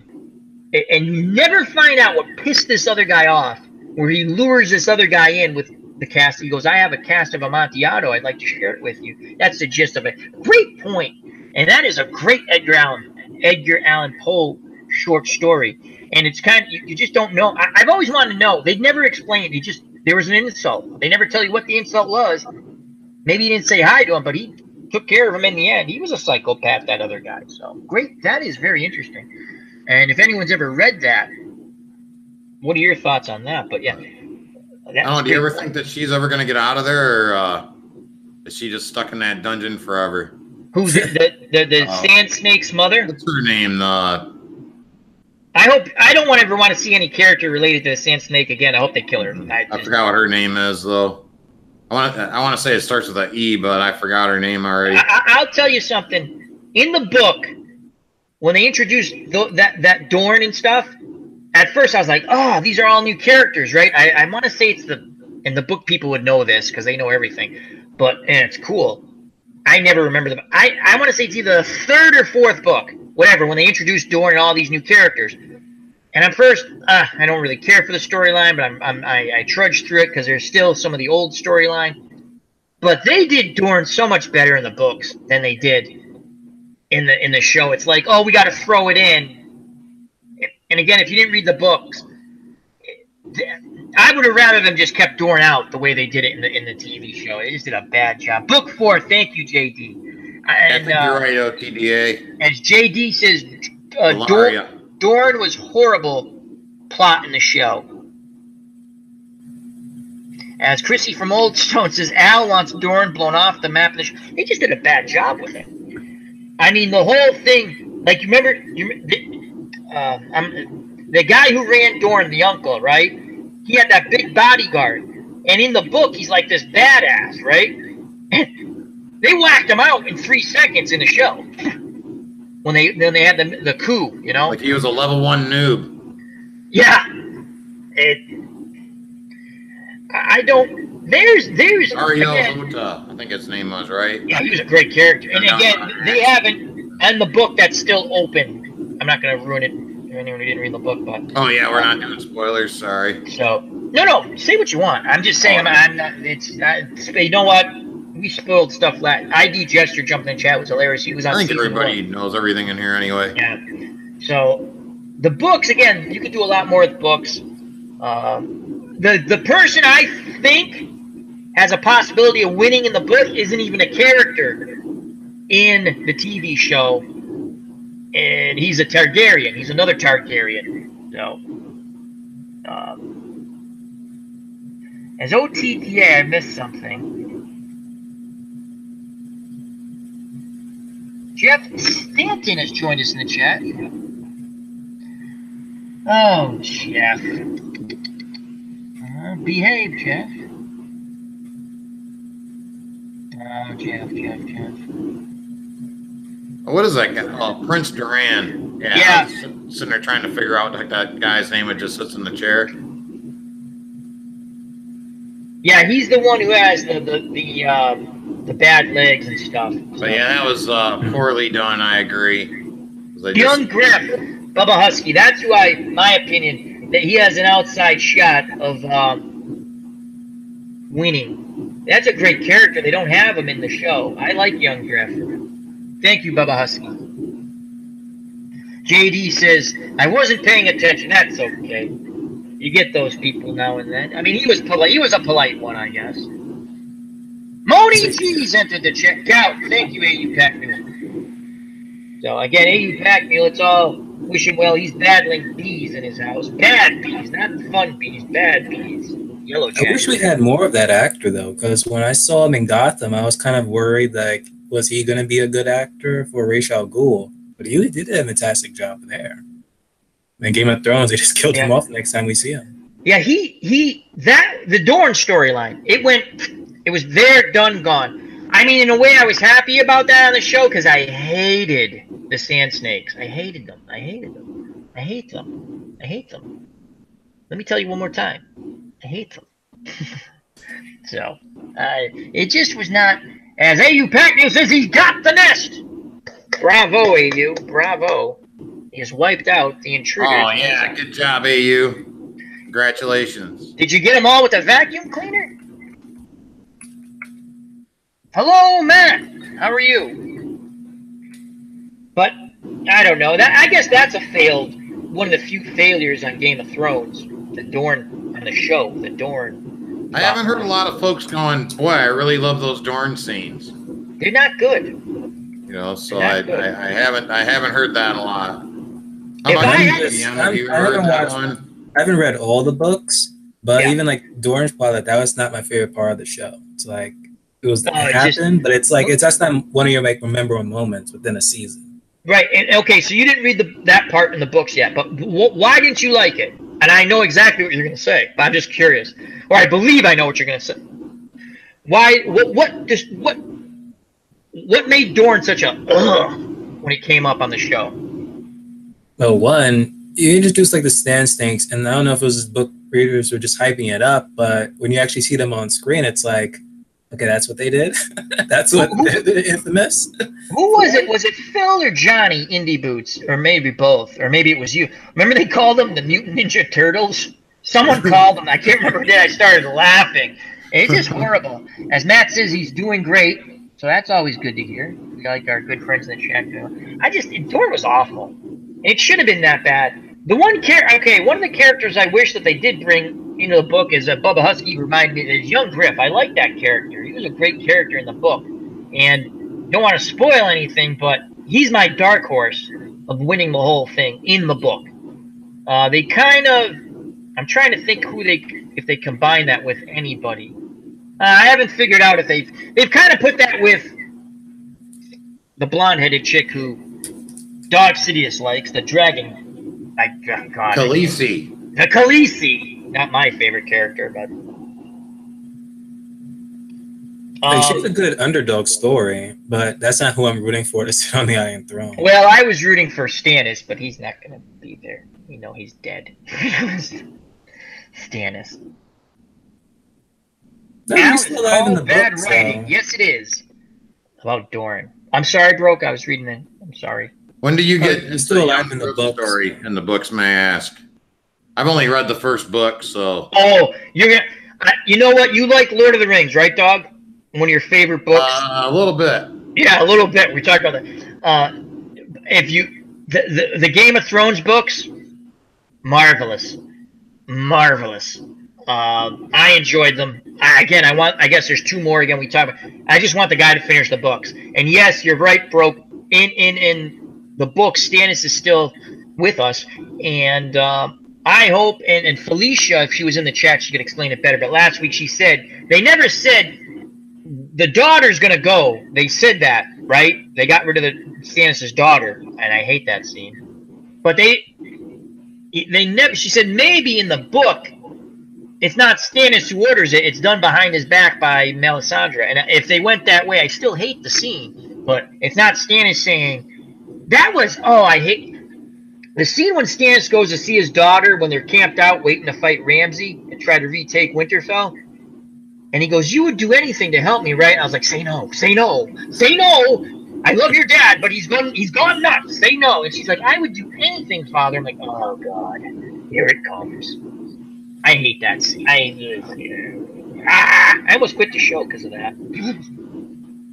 Now in the books, talk about the most saddest scenes. I'm sorry, BDM. Go ahead, buddy. I'll just say it's great, but when it comes to saddest scenes of the show, it's either that and then it's the Hodor. So it's like, what else could they do to us? Yeah. That's what you were saying, Dog? Yeah, I was just going to ask, like in the books, is it kind of assumed that Stannis is still at Winterfell, or didn't Jon Snow get that letter from Ramsay that said in the book, that's how. In the book, Jon Snow gets a letter. Is going to prepare to go there, and we know what happens to Jon Snow. Stannis is camped out. He's stuck in the snow. He actually has his daughter's not with him. She's back at Castle Black in the book with Melisandre, mind you. And he has like a couple of his guys like bodyguards for her. But yeah, he's stuck in the snow. It's ironic in the book. Spoiler alert: Theon's sister's with him. Where Stannis is, because someone captured her. I can't remember the name, but and the guy's in love with her. It's hilarious. The guy who captured her, he likes her a lot. So, Christy of Old Stones in the chat, as now the chat's moving really quick, and now I gotta try to go back. Said, we haven't gotten a young Griff point of view, so I think he's a goner eventually. She means in the book. You're right. It's that story in the book's told by someone else. Yeah, the pink letter there, Al. That's what I was at. Like, in that letter, doesn't Ramsay say that he's already wiped Stannis out? Or that's what that was my question. Yes, there's something. Yes, but is that right? So is that a force? You know what I mean? Like it's already happened. Did that happen, or is he trying to bluff him out? Right. So, yeah, that's a good point. Yes, the pink letter. Thank you, Excuse me. Thank you, Bubba Husky. But well, I was kind of wondering that just because of the way how D&D said that Shireen's ending is supposed to be how it happens in the books, and that, like if Stannis is dead at Winterfell and Shireen's still left back with at Castle Black, that's not really adding up to exactly how it happened in the books per se. Yeah. So that's why I was kind of bringing that up and just kind of wondering. Yeah, maybe we get the foreshadowing Stannis is dead, and then they give us the backstory that his daughter is dead too. I don't know. I hated that scene in the show. That is, I don't know. I didn't like the scene. So. I get it. It's a book. It's fiction. I didn't like it. The show. It's a tough scene. And again, I went through it last week. Most likable character was the little daughter. just to me very like it's just a nice little character. I liked it. I liked the whole thing with the Stannis and his daughter at Castle Black, and he explains how much he loves her, and then they go to it. Let's light her up like a shish kebab. Not good. Not good. That was that. I was a Stannis guy. I was rooting for him. I don't know. I still like Davos, so I guess I want Jon Snow. But I like last week broke. Dawg Sidious had a funny. Tell us about the as you called it, the Black Wedding and the dragons again, because that was pretty fun. That was my ending for it. I like the What do ending. you think about that? Like, at the end, like John and Danny or somebody has a wedding, but then whatever dragons are left over, they just come in and eat everybody, right? And they roll credits, and they just call it the Black Wedding. So and, I think some folks would they'd be a little upset. Yeah, that would mean the show like that. So that would mean Danny would turn bad, correct? If she eats if her dragons eat everybody. No, just the dragons just decide to come through and just eat everybody. Oh, I like it. I like it. I like it. That would be unexpected. That would be unexpected. It would be totally unexpected. What was one of the most? What was one of the most? And this goes out to the chat as always, and the two wonderful hosts on the channel here, Black Man 94 and Dawg Sidious. What was one of those surprise moments for you on the Game of Thrones? Probably the first episode where Jamie just pushed Bran out the window. Like, I did not see that happen. Yeah.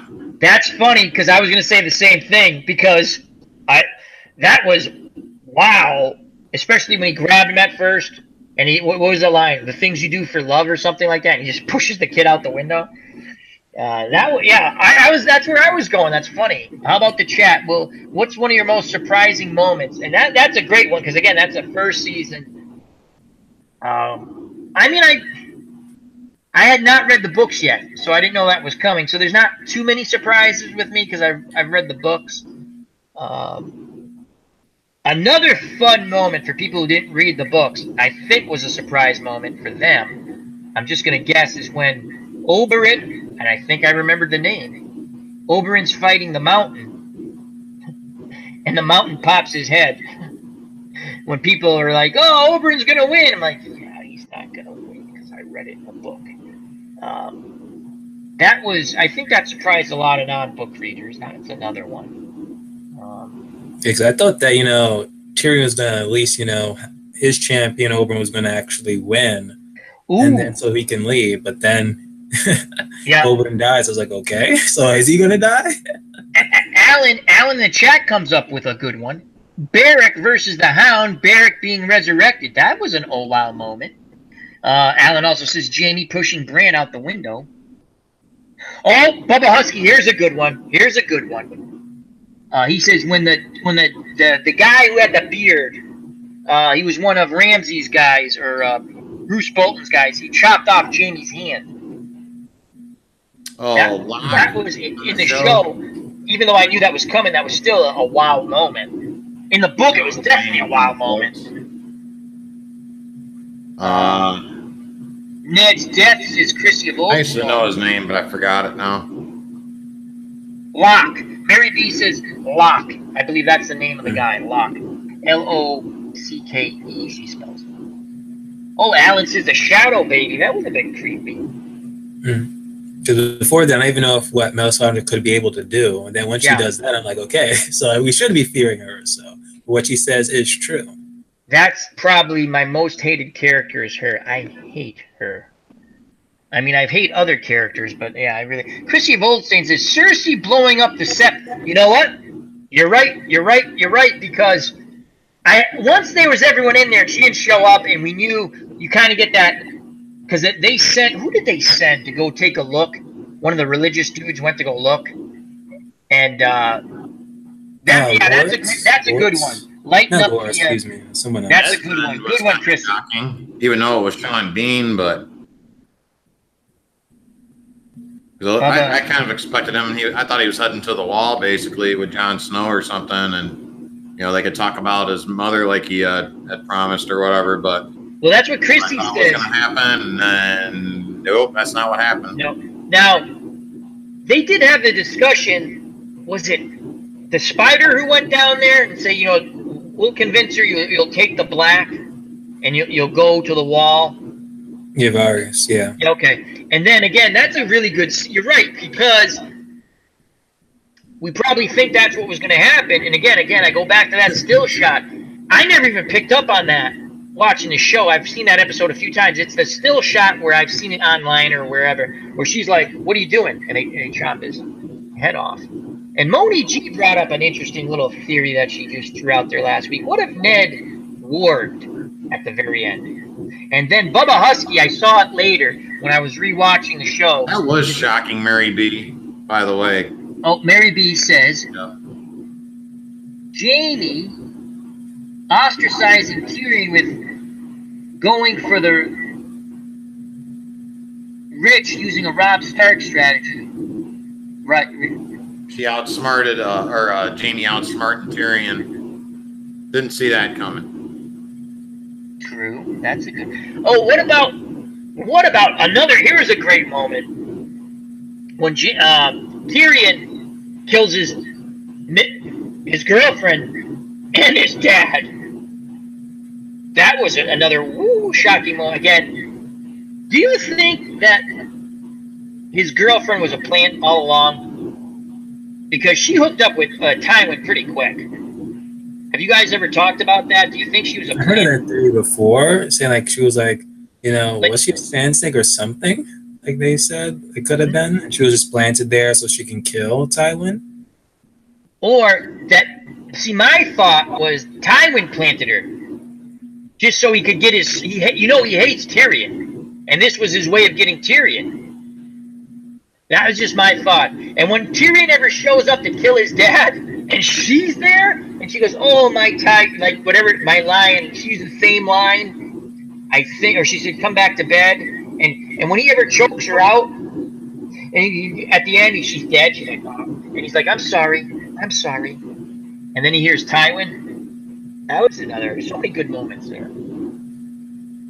Yeah, I don't know if she was planted or not. I don't know. There's a lot of theories I've seen about, especially like from the books, that Varys basically planted her or something like that. But I mean, what we kind of get on the show is I want to say her and Tyrion split up, or he has her go off on the ship or something, and then but Cersei mentions to Tywin about her, and then he's like, have her brought to the tower or whatever, right? So I don't know. I don't. She's the one who shows up at the trial to really put the final nails in the coffin to help the guilty. It's going to be a guilty case against Tyrion. And I was like, whoa! I remember I called her a very bad couple of words I won't repeat on here when I was watching that. I was just wow. So those are some shocking moments. There's a lot of good moments on Game of Thrones. Again, Dawg Sidious, it's going to be sad to see it go. Something we all enjoyed watching. And I think it's a money thing. I think they can't pay everyone. I said that last week. I stand by that. Without knowing anything, obviously. I'm just me. It's just because they're really pushing the prequels now because they could have all new actors, right? But we get the old characters, see? They're going to be, or sort of old characters, where they're going to say this is how it started, and everyone's going to be interested in it. Now, they could blow the series if they really do a bad job, but I think they'll have an opportunity with the prequels. So that's going to be a bit interesting to see where that goes. What are your thoughts on why the series is coming to an end and about the prequels? Yeah, when you talk about like the money, and it does make sense because them hiring the actors, but as like the show got good, it's like they want more money. We want more money, or at least so it's like they have to pay more. And then when you think about just like shooting the sights, even like the wardrobe, which you had to admit, it's like it's just stunning. So it's just like so much money in itself. But luckily, again, we're gonna have more prequels. So it's like even though the show will end its final season, next year, we're gonna get like more prequels. So it's like the universe is still going, which I enjoy. What do you think, Dawg? I'm sorry there. I was reading Chrissy's question there. I was gonna let me read that out. As part of that, bro. Yeah. So let me read that out for a second. Chrissy of Oldstone says, I don't know if you listen to what you're talking about. How are they going to wrap up the whole show in 6 episodes? And now you go, Dog, and then we'll discuss that where we think. Okay. But, how are they going to do that in 6 episodes? Well, they told us that these were supposed to be feature length, type of length, So, I mean, I'm expecting to see, 90-minute episodes, basically, right? Or, something that's, a heck of a lot longer than what we got, in the last season. Because we had some of the shortest episodes ever. And, but, as you kind of saw in the last season, right, they can just teleport from here to there and and basically one episode, even in the same episode that, so, it doesn't really take, 30 days. It doesn't seem like to get from King's Landing to say Winterfell or something like that. Right. I mean, now they can just, heck, they can put in probably 6 years in all these episodes if they wanted to, really. If they. Good night, AU Pac-Meal. So. Yeah. I mean, and that's what I'm saying. They should be 90-minute episodes. I mean, they made us. They're taking a year off, basically, right? And right. To really wow us out here, right? So, I'm expecting these last 6 episodes to be the greatest episodes ever in the history of television, right? When you look at the top 100 episodes in the history of television, you should see Game of Thrones season 8, all 6 episodes on top. That's what I'm expecting to see.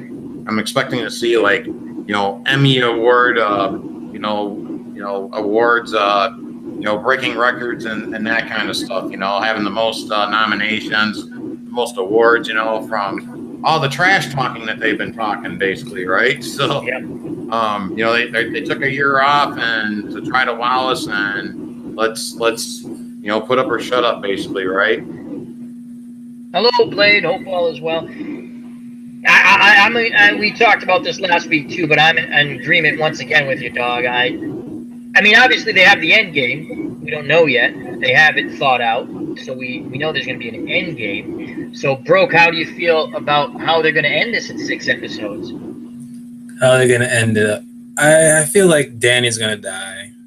Really? I don't know. Wow. Maybe because I don't like her, but no, I can see her dying. I can see her dying, honestly. I don't see her having a baby at all. And if there's a baby, she's not going to be able to raise it at all. Maybe somehow, some way. It's like, you can see season 7, how they just speed up events. It's like, I won't be surprised if somehow she just gives birth within 2 episodes. If somehow she ends up pregnant from that boat sex they got us from season 7. But I still see her dying. I don't see her ending up on the throne, or at least surviving this whole thing. I see at least Jon Snow possibly living, but it's at the same time, I'm kind of thinking of, okay, did the Lord of Light use the Lord of Light's ability, whatever, to bring back Jon Snow? But when all this the White Walker stuff ends, will he also die with it? Because I keep on hearing people keep on saying oh, at the end of this is gonna be no more magic. So if so, whoever magic that brought Jon Snow back, is he gonna die too? No. Chrissy's of Oldstone says, I'm hoping Bronn finally dies. I like Bronn. I like Bronn. He needs his castle. Let him have his castle. I want him to get his castle. I want him to have a happy ending. I don't think he's going to, but I want the happy ending for Bronn. Boy, that didn't sound right.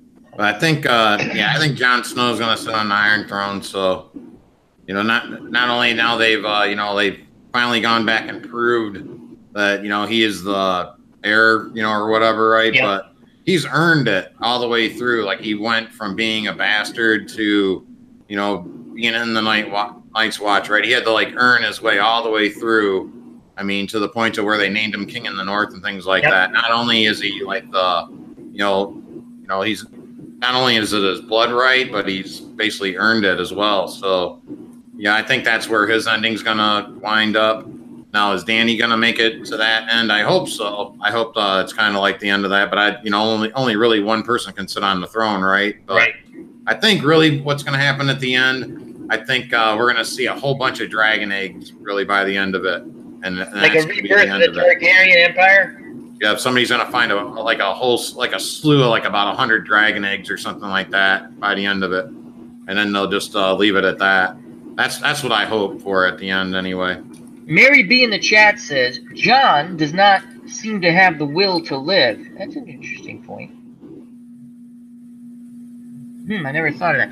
I thought of another scene I really liked in Game of Thrones when the wildlings were attacking the wall, and I want to say it was 4 guys had to go down and guard the gate, and they fought the giant, and they as the giant's right about to push up and get through that second gate, I think they start reciting, "We are the we guard the realm" and all that. Do you remember the scene I'm talking about? Oh, like with Gren and yes, yeah, they had to protect the tunnel gate.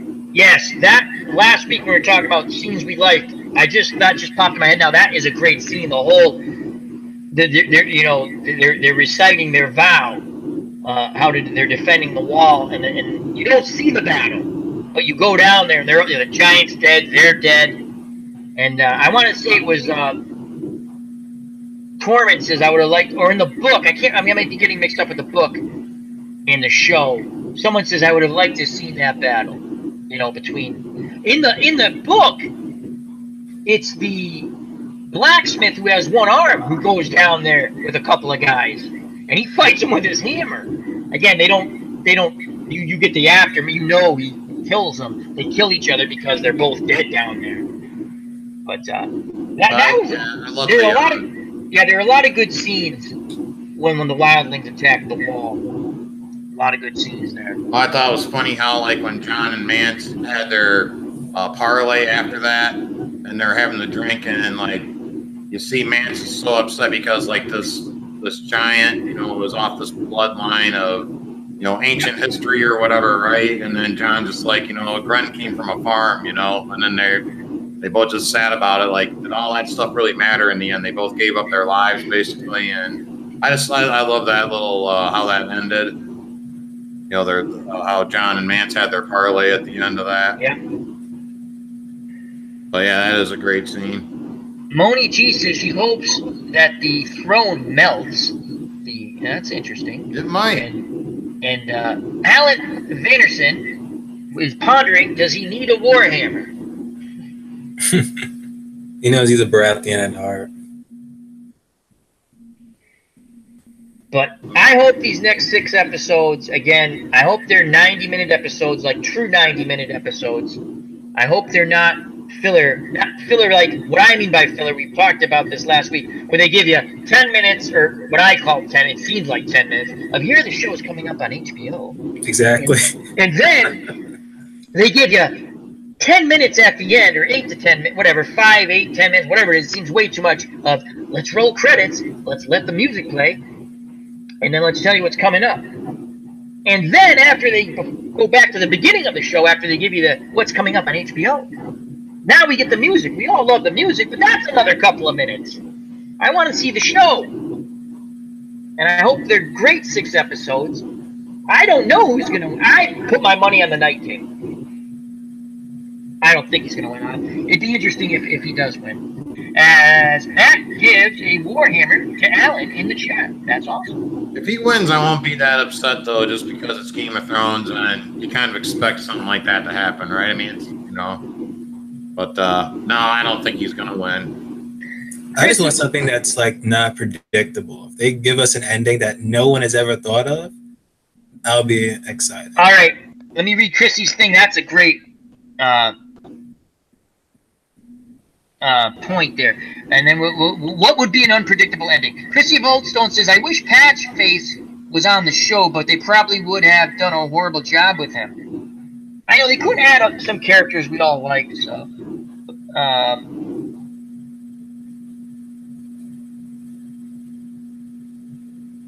As Platinum, behave yourself. So, what would be... Think of now, Dawg gave us the one where the dragons eat everybody. That's kind of funny. I like that.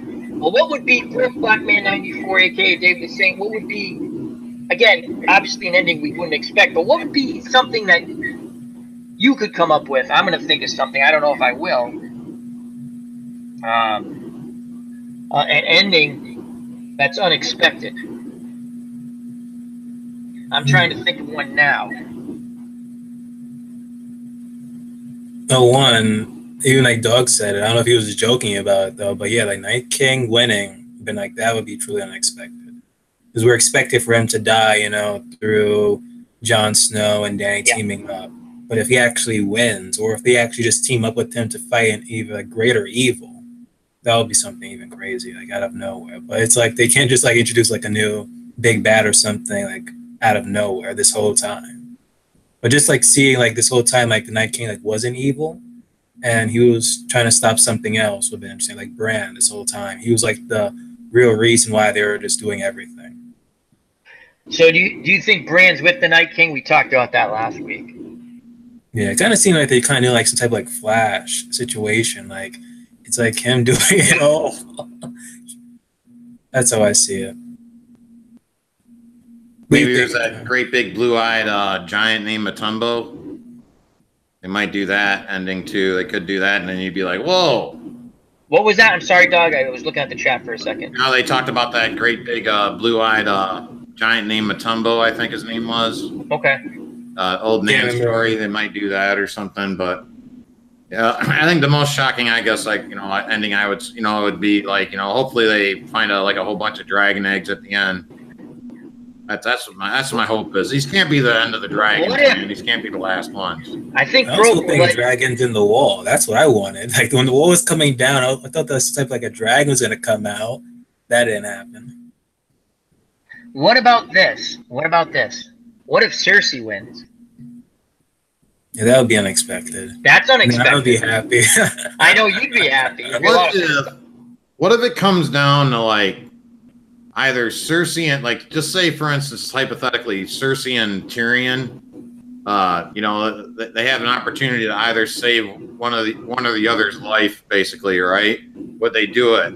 Like if Cersei saw that Tyrion was about to die at the end of this, and would she do something to try to save Tyrion or vice versa? Oh, that would be a very interesting turning point for Cersei. And I was only saying that just because I was thinking that at the very end, the last episode when you had Tyrion and Cersei coming together and the way they were talking to each other, and how she didn't have the mountain just cut him down or whatever. Maybe she was just doing that to lure him into traps or whatever. But I just kind of had that feeling that something's going to happen with those two, that one of them's going to have to make a decision to save the other's life or something like that, or sacrifice himself. So I was kind of wondering if you ever would they do that. That's good. Let me go to the chat real quick. Good thoughts by both of you. Chrissy of Oldstones, Bran wakes up and it was all a dream, aka the Bob Newhart ending. If anyone remembers that show, and he wakes up and he's back in his original show next to Susan Plachette in the bed. That's one of the best endings for a comedy ever, where it was all a dream. And Mary B says, I heard a good theory that Melisandre could forge the sword of the last hero as a Nisa. Okay, not quite sure what that means, but it sounded interesting. Cersei dies. Bubba Husky says Cersei dies and Jaime takes the throne. That's different. I just want an ending that Cersei lives. Then I'll be okay. But if she does die, I'll let it be Jaime. Let it be Jaime. Isn't there the prophecy that the brother kills her? Yeah, but that's in the books though. Like the show never like had that part of in the prophecy though, of her dying through the valley. When she goes to the witch or whatever. It just talks about the children, and it never goes into the part about the Valonqar. Yeah, but that doesn't mean to say they won't possibly go back to that. They might actually show that last bit of that, kind of like they did when they gave us Jon Snow's name and things of that nature, right? They showed us the flashback at the end of season 6, right? And then they went back and showed us the flashback again because Take care, Blade. Bran decided to mute his name for some reason at the end of season 6. Yeah. What about this? Tyrion, we think he's Targaryen, right? Mm-hmm. My theory is the Targaryen king had an affair with Tywin's wife. So he is still a brother to Cersei. He could kill Cersei, and that's still out of the book where the brother kills her, possibly. I mean, I think Tyrion is Targaryen, and though wait, he wouldn't be a Well, in a way, yes, he's still a Lannister because his mother is married to Tywin, but not. Yeah, obviously she wasn't a Lannister before she got married. He might be, you know what I mean? Because like those dragons didn't eat him or nothing when he freed him. Maybe, you know, I don't know how that, you know, are the dragons just gonna eat anybody that's not a Targaryen, basically? That's gonna unchain them or something? I don't. Yeah, you know that I'm not educated enough with. But I mean that's kind of I guess a possibility that he's a Targaryen. I think he's a Targaryen. Targaryen. That's just Mary B in the chat says Jon could be losing the battle with the Night King, and Harlan Reed could sneak up and stab him in the back, like Arthur Dayne. That's a pretty fun. Alan says Rhaegar is George Foreman confirmed. I know, those are some fun. If Cersei makes it through, I think that's a shock ending. If she wins the throne, that's a shock ending. I don't think they'll go there. Another shock ending, Jon and Dany die. All right, let's throw that out there. Jon and Dany die.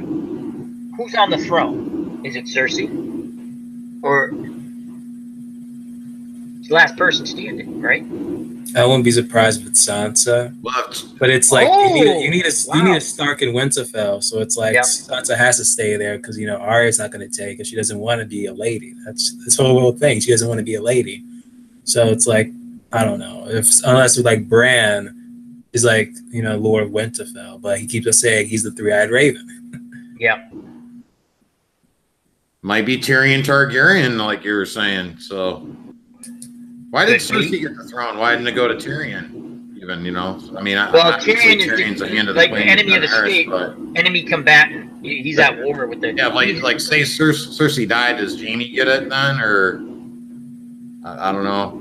Well, Cersei just took the throne. You know, she's mine now. Her kid jumped out the window. It's mine. And, yeah, the army backs her, so she's in charge. That's how that works. Yeah. Well, I mean, because you're right. They've been going from, like, who's next in line, right? But now, she's really... Night, Mary. Good night, Mary. Thanks for stopping by. When her youngest son jumps out the window, there's no other... Jaime can't be king because is he still in at the time when he jumps out the window? Is he still in the King's Guard? Because no, he got kicked out. He was out at that time. Kicked him out of the King's Guard or something, right? Well, that was after the army. That was after, though. Oh, you're right. Yeah, he did get kicked out. Yeah, that did come after because she said you didn't protect my son anyway or something like that. Yeah, she just took the throne. You're talking about Tommen, right? Yes, when Tommen jumps out the window, like you said, I think she just said it's mine now. Yep. Yeah, there's no next in command after that. She just took it. She had the military power behind her. And I think at the time the people from Highgarden, they backed her too. They were her allies then. Yeah, she just took it. The military power backed her. He flopped out the window. Yes, he did, Chrissy. Yeah, that was one of the weirdest. He just literally walked to the window and went, whoop, out. That's a great point. It was a flop. Ended with a splat, most likely, but it was a flop and ended like that. That was a weird scene. Great opening scene. I love that episode. I didn't think at first. I'm like, oh, he's depressed, blah blah blah. And then he walks up, and I'm like, oh my god, is he going to jump out the window? And he just literally walked and went out the window, and it was done. Actually, that was well done because that was unexpected. That was a shock. I didn't think he was going to do that.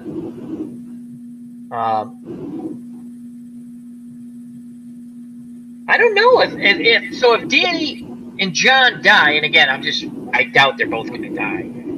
Tyrion, yeah, I guess, I have to Dawg Sidious. Tyrion might win it. There's no one else I can think. I mean, we don't have some of those characters in the book. I'm trying to think of a peripheral character after that in the show. That's about it. Yeah, that's Samuel Charlie, Lord of Hornhill. Lord of Hornhill. Unless it's like they form a council, and then it's like the council, they just govern. Oh, it changes from. It's going to be interesting. We're going to enjoy it, and there's going to be plenty of shows out there to talk about it. Broke will be doing reviews. Dawg Sidious, I'm almost guaranteeing he's going to talk about it. You got Phil the Issues guy going to be talking about it, and you have all those other Johnny Indie Boots, JD, Lady Wilverton's Den. You know they're going to, and then all the other people associated are going to talk. It's going to be fun to talk about. I just hope it. We talked last week. I just don't think it's going to live up to what we want. It's still going to be okay, but I think it was. I don't know if it was Bubba Husky last week or someone else says HBO is notorious for bad endings for shows. Yeah. Like I can't. I love might have been True Bubba Blood. Husky. I love True Blood, but then it's like how they did the last 2 seasons of True Blood. I was not a fan of it. That's a vampire show, right? Yeah, it is. And then they had True Detective, but they're like individual seasons. The first season was really good. I watched bits and pieces of that, but a lot of people loved it. I tried to watch the second season, couldn't get into it. So again, different storylines. I want to say Vince Vaughn was in the second one. Was he in the first one or the second one? I think he was in the second one. But and The Sopranos, cut to black. That's still. I said this last week. I remember watching with my dad, and we were like, "Did the cable go out?" it literally went to black.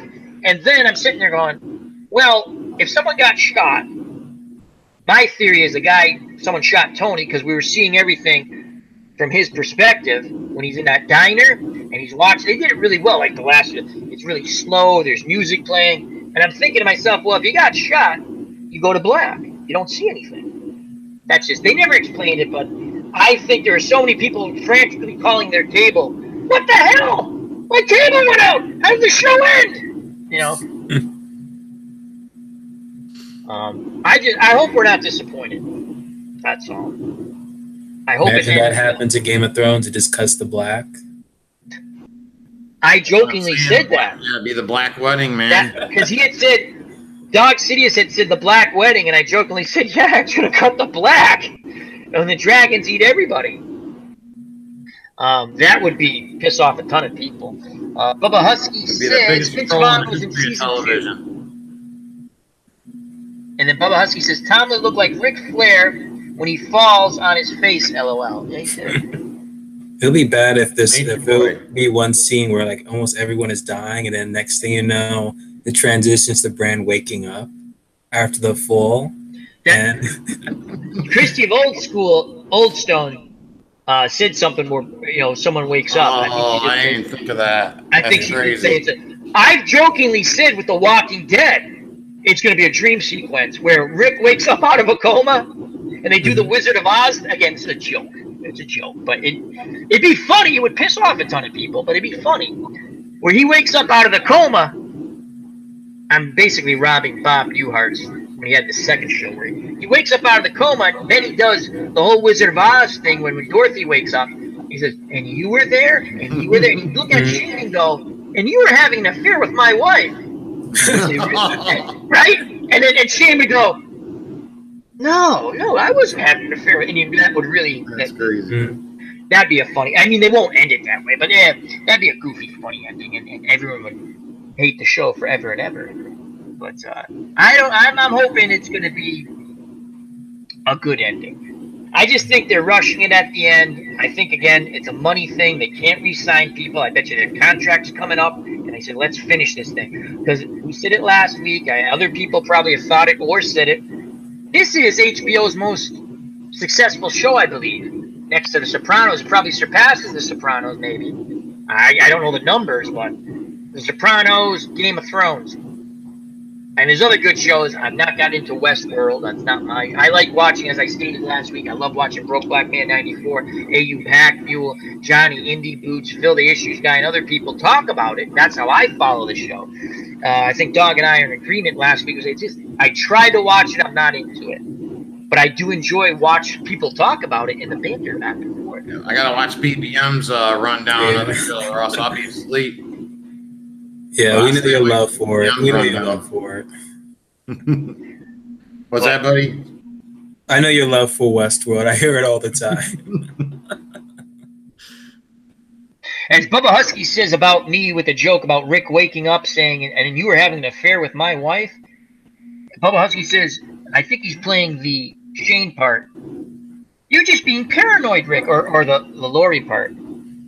God, was okay. Quick subject change, but kind of encompasses what we're talking about. Most hated characters: Walking Dead, Game of Thrones, Lori, right? Everyone hated Lori, Rick's wife, I think. She was an annoying character. And I think probably on the Game of Thrones, Cersei. But for different reasons. Cersei's a great character. She's just so good at being evil. Where Lori just sat there and go, God, when is she going to die on this show? What are your thoughts of that? Most hated characters on whether it's The Walking or any show. Throw it out there, and we'll see if we've watched the show for an agreement. Like, again, I watched The Strain. Not a lot of people that I know watched it, but the doctor's son is the most annoying. If Lori's hated on The Walking Dead, multiply that by 1,000,000, and good Dr. Goodworth, or whatever the hell his name is, his son, Zach, is just the mega a-holes of a-holes. His young son. I mean, an annoying character. Oh, for me, Game of Thrones is Stannis. Really? I did not like Stannis at all. Yep. Even before he killed his daughter, it's like I did not like him at all. So you're saying just like most hated character or most character? Yeah, just in your opinion, like why? In any show I was talking about, not just Game of Thrones. I don't want to say the same one, but yeah, I mean, after what Stannis did to Shireen there, that was kind of, that was probably the most happiest to see him go.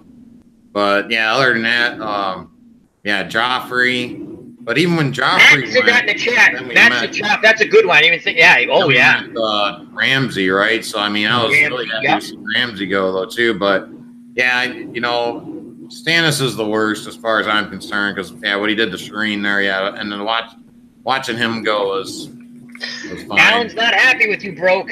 He knows me. Bubba Husky says, all Tullys but the Blackfish. I like that answer. Oh, yeah, that is true. And again, I've only read the first book, folks, so I haven't read Stannis in the books yet, so I plan on starting the second book here soon. For me, I think I'll be a fan of Stannis in the books since he didn't kill his daughter yet.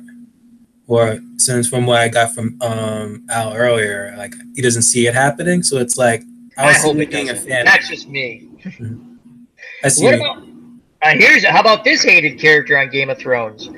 And now I can't remember his name, but he has the guy the guy who whacks out everyone at the at the Red Wedding. Walter Frey? Yeah, Walter Frey. He's the good guy on the Strain. That's hilarious. But yeah, Walter Frey, a real weasel, because his backstory, right? Always late. Remember they tell that how he shows up late at one of those battles when it's all said and done. They ever late Walter Frey or something like that was his nickname. Yeah, the late Walter Frey, I think they call him. Matt says Ramsay. There's a lot of, but again, those are hated characters. But I hated High Sparrow too. High Sparrow is right there with like when I say Lori on The Walking Dead. He was an annoying hate. Like, can we kill this guy already? I mean, yeah, they have to bring the storyline in, but that. I couldn't. Okay, at first you're like, yeah, they bring the storyline in, but they gave him a lot of. I liked when he got killed. Again, Lori was annoying to me on The Walking Dead. Because the Game of Thrones has so many evil but yet interesting characters. But Ramsay's a real good. I mean, there's no redeeming qualities. I guess like Broke Blackman said about Cersei, there's some in his eyes some redeeming. For The Walking Dead, I think the governor. I just did not like the governor. Yeah. The Walking Dead again pulled a Glenn with him. With do you remember the episode, Broke, when he's chasing blonde. Angela or No. I can't remember. But he kind of gets caught with all these zombies, and you're like, wow, is he dead? And somehow he gets out of it, and he catches her right before she gets to the present to try to warn Rick and the crew. Andrea, that's her name. And yeah, they that's another character The Walking Dead messed up. They should have killed him. They dragged that plot line out way too. Though they did a good job bringing him back into the fold, where you kind of like, whoa, he meets that family, tries to help them and stuff. And he just reverted back into his old ways. He reverted back to his old self. Great scene is when he killed what's his face with the golf club. Mm-hmm. And I'm sitting there going, you're gonna stand behind the governor and he's got a golf club in his hand? Yeah, I wouldn't do that. Bad move on your part. But if anyone ever like read the Walking Dead comic books, you'll even hate him even worse. Because I know the show they watered him down a bit, but the comic books, they didn't pull any punches with them. In the comics and in the backstory of the books, which then just turns into the story of what happens to Woodbury after in the comic version, which is really interesting, where the woman who kills the governor actually takes over command of what's left of Woodbury and just tries to lead a normal life for the survivors, and there's other characters they bring in and try to ruin them. Yeah, he is awful. They don't even, the stuff he does to Michonne, I will not say on there. He is awful. He got everything he deserved. But again, when you have an opportunity to kill a bad person, they did it on the show or whatever show you're watching. I always go back to the Good, the Bad, the Ugly with Tuco, who was a character played by Eli Wallach. It's a spaghetti western where the guy comes in and says, I've been waiting forever to kill you, blah, blah, blah, blah. And Tuco, the character, is in a bathtub. It's a western. And the guy keeps talking to him, and then Tuco just shoots him because he has a gun, right? And he goes, when you have to shoot, don't talk. That's, that's my standard. Tuco. Great movie. Bubba Husky, Ramsey really trying to fit in. He didn't go to the Dreadford until his mom died in his adolescence. The Boltons are a tortured family. He is just a prodigy.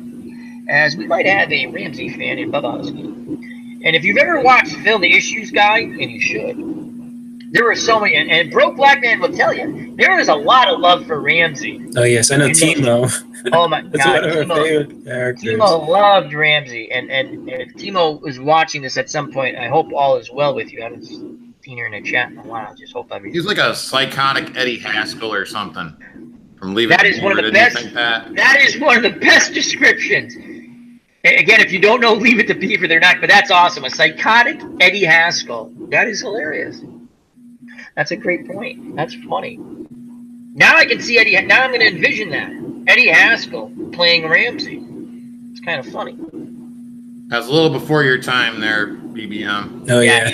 Like, Broke's going, what are they talking about, Eddie Haskell? I don't know. So. Eddie was like that friend you had, right? That would he'd suck up to your folks or something, right? Yep. But he was always a schemer, behind the scenes, when they weren't looking and things like that. Yeah, but Mr. and Mrs. Cleaver never fell for it. That was a brilliant. Andre Ford has jumped in the chat and said, what's up? Don't have a lot of time tonight. Well, thank you for dropping by, my friend. Hope all is well. Andre Ford, a big fan of the channel of my retro sports. How you doing, Andre? We're just talking a little TV shows, movies. And now we're going to transition from Game of Thrones. Again, anyone can throw anything out in the chat. We're coming up probably, we'll go another, I don't know, 10, 15 minutes. I don't know, unless something comes up. What movies are you looking forward to? Are there any coming up? Forget about the Star Wars. We're all sort of interested in that to see if it's going to be a disaster, a train wreck. Is there anything coming up? I honestly don't have anything. I'm just curious. For me, there's like two. There's Predator, the Predator movie that's coming out. But ever since I saw the reaction to Dawg Sidious is The Glass. Yeah, Glass. That's when I have to see. I have to see Untouchables, I think it is, right? The movie that came for Split, or is it Unbreakable? Unbreakable. I keep on seeing this saying Untouchable or Unbreakable. Yeah, Unbreakable, and then spoilers, Split. Mm-hmm. right? So Andre Ford says, "All is good, my brother." We always love to hear that, Andre. That Glass, I did watch that. You did the trailer, and on Dawg Sidious, correct? yeah, I did a trailer reaction to it. Yeah. That does look. That's Samuel L. Jackson playing him, right? Yep. And Bruce Willis and now, I don't know if this movie's. Yeah, I don't know if this movie's come out yet, or it's gone straight to whatever. But Jason Statham, if I pronounce his name right, is in this movie. It's like a bad Jaws. It's called Meg. Well, I heard about that. It looks so horrible. I want to see it. I guess it's getting good reviews. People are liking it. Are they? It's getting some buzz to it, Al. I'm actually intrigued to check it out. All right. Is it a parody? There's a scene. The scene I've seen. It's like a megalodon shark. It's huge. It's like bigger than Jaws. It's like chomping on like a Shark Tank thing. It's got it almost all in its mouth. And Jason Statham takes a spear gun and jumps right in the water and goes after it to try to save the guy. You know, they're like a science ship or whatever. It's hilarious. I'm sitting there going, either this is like some sort of monster movie. Maybe that's where they're going. But Dog's saying it's getting good. Maybe it's just pure entertainment. You know, it might be cheesy, but if it's entertaining, who cares, right? I mean, Godzilla movies, when I was a kid, they're pretty cheesy, but I loved them. It's like two guys in a suit fighting, wrestling. I used to love that crap. So, speaking of Godzilla, they're having a new one coming out. As Andre Ford says, the Big Shark movie. Yes, the Big Shark movie. They have another Godzilla coming out. And the actor who played Tywin, he's in it. I remember seeing the trailer. Yep, and he says that one line like "Oh hail the king" or something with the king. Charles Dance, is that his name, or is that his? Yeah, Charles Dance or something like that. Is that the one, King of All Monsters? They're like redoing King of All Monsters or something. Yeah, it seems like that because they have like Mothra in it, and I know he's not 1,000 head, but that one dragon weaver type thing. I can never remember the name of it.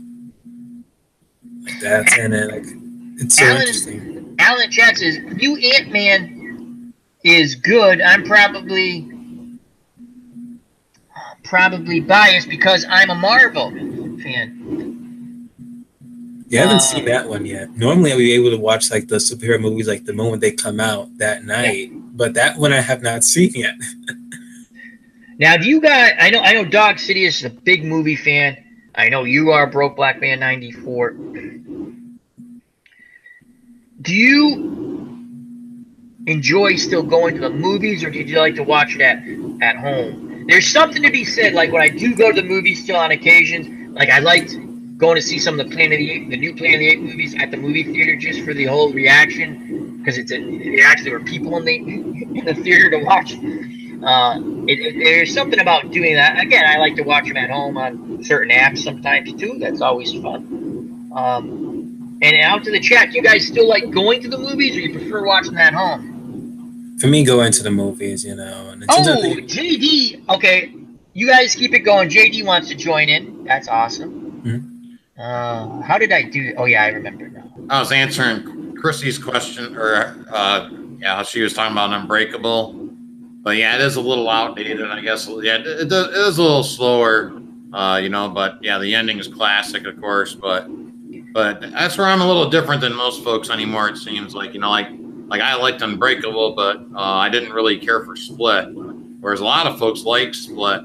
Like I liked James McAvoy's acting in it, and like he was awesome in it. All the different split personalities he did. But that is I'm looking forward to seeing that, man.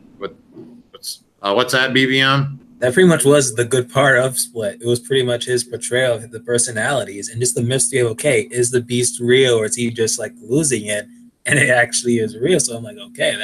But like the teenage girls over there and stuff, and even the therapist, I'm like, okay. Just have that for the plot itself though, but his portrayal of all those split personalities was excellent. JD, I'm going to send it to you through Twitter. The link. I just realized I can do that. If you're still there, my friend. Fun to see those three characters together. That part had me cracking up when they're all sitting in the psychotic or the new Arkham Asylum, basically in this world. So JD will be joining us shortly. That's going to be kind of fun for the last segment, or who knows, it might be longer. Let's see if I did this right. I just sent it to you through Twitter, my friend. But I used to live at the movie theater. Like I used to go just about every day. Like I just an absolute movie nut. But then somewhere in there, I just kind of stopped going, and maybe it was the quality of the films and things like that. But now we have the internet too, so like I see all my films on the internet. Yeah.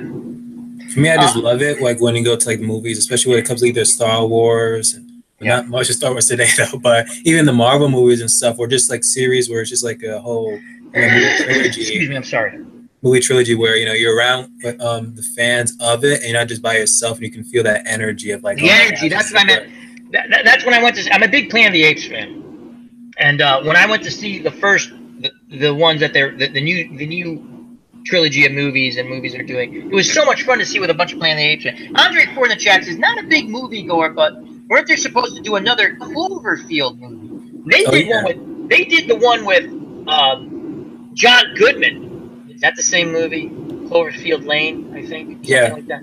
That was awesome. That was awesome. Then they did another one, but that went straight to Netflix. They did one after that? Yeah, and then went to, I think that was a prequel. It was a prequel to it all. And I wasn't a fan of it, honestly. And I think they're going to come out with another one afterwards, I think. But I think that's going to go back into the movies. That's what supposedly they're saying. But I don't know if it got canceled, or maybe that too is going to go into Netflix. Alan says he didn't like Cloverfield because of the shaky hand. The second one is different, Alan. It's John Goodman, and it's basically a psychopath movie. And I don't want to spoil it, because it really was a good movie. Mm-hmm. You don't know if he's lying, and then you find out if he's lying or not. Yeah. I guess that's the way I'll put it. For me, the second one was better than the first one. Absolutely. In my opinion. I didn't even think they had anything really related, to be honest with you, but they kind of did, but they didn't.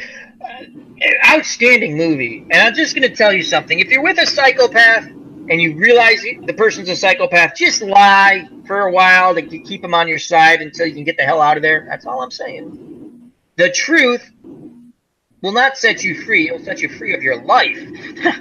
As Broke knows what I'm talking about in that movie. Bubba Husky had something. I missed it.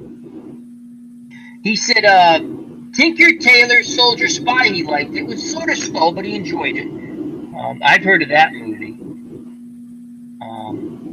Andre Ford, I think you'd like the second one. Again, a little different, but it's an entertaining movie. As we await JD, the Dragon's Drain entrance. As I sent you the link in Twitter to your direct message. So, I still, when I do go to the movies, I do enjoy it, but I don't go much anymore. Because like you guys said, there's other ways to watch movies. Whether you wait for them to come out on cable, or you rent them, or, other apparatuses. Yeah, we're not telling you to go search for those type of things, but if it's there, exactly, click on it. We're not telling you to click on it, but if it's like on your screen, you must just watch it, Yeah. So, but there's something, when you go to the movie theaters, you want to see an enjoyable movie. You want the atmosphere, the whole movie experience, which is still fun to me when I do go. I do like it. And like you said, you're feeding off the other people. If everyone's and there's JD the Dragon's joined us. Hello, JD. Hey, JD. Mm-hmm. What did I? Oh, you're not muted, are you? Let me look here. Oh no, I can hear him. Oh, I thought I always think I see the mute thing. I'm like, I didn't do it. I didn't mute him.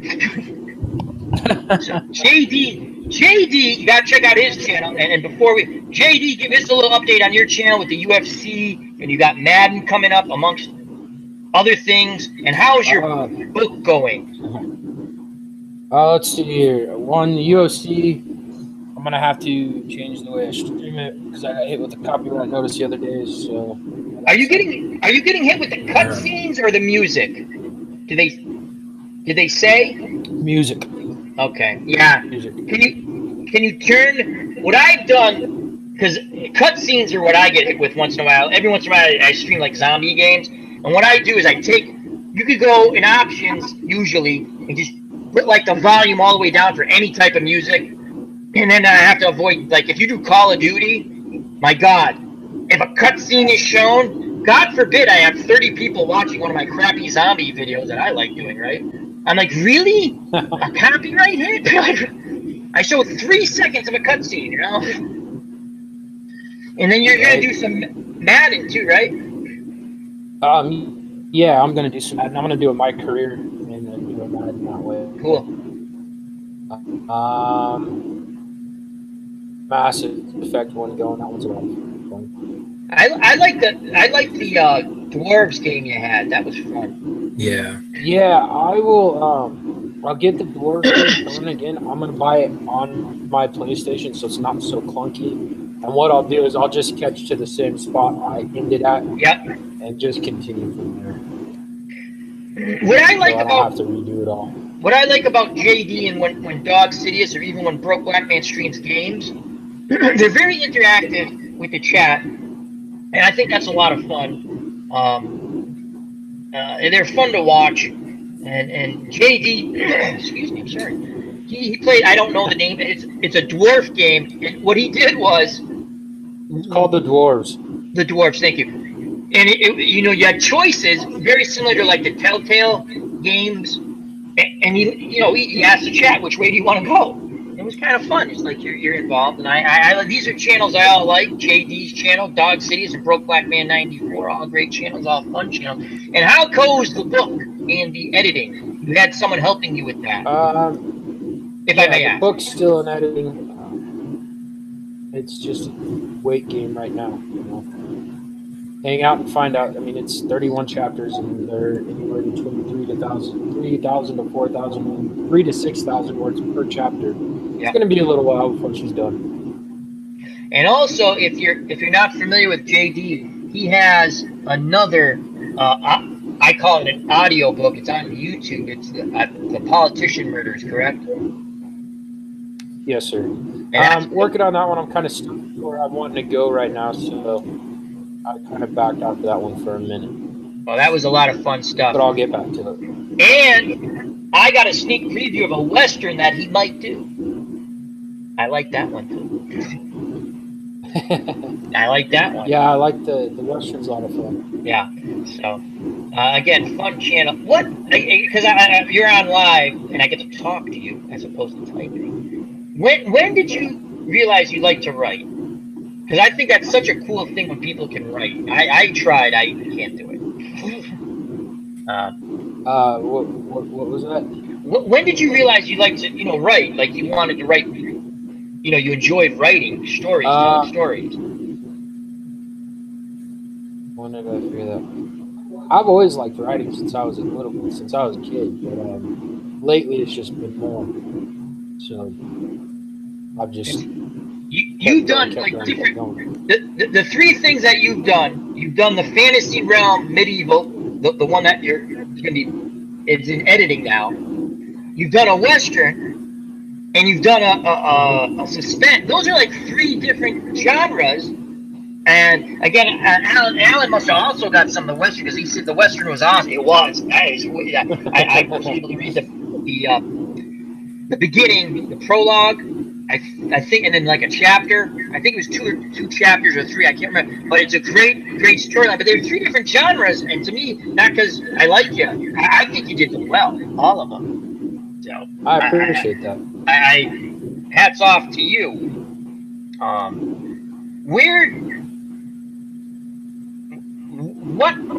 What subject? Let's throw it out to JD here. What is there anything you'd like to bring up, and we can discuss for a bit? Man, whatever you guys are talking about, I'm willing to jump in and talk. Okay. Broke, throw something out there, and in the chat, if you want, throw something out there. We've hit Star Wars, Game of Thrones, a little Walking Dead. I won't go on a thing because last week I was all happy. Dawg Sidious like, I love the Thing movies. I'm like, yes, I get to talk to this with somebody finally. Okay, here, I got one. I just thought of one.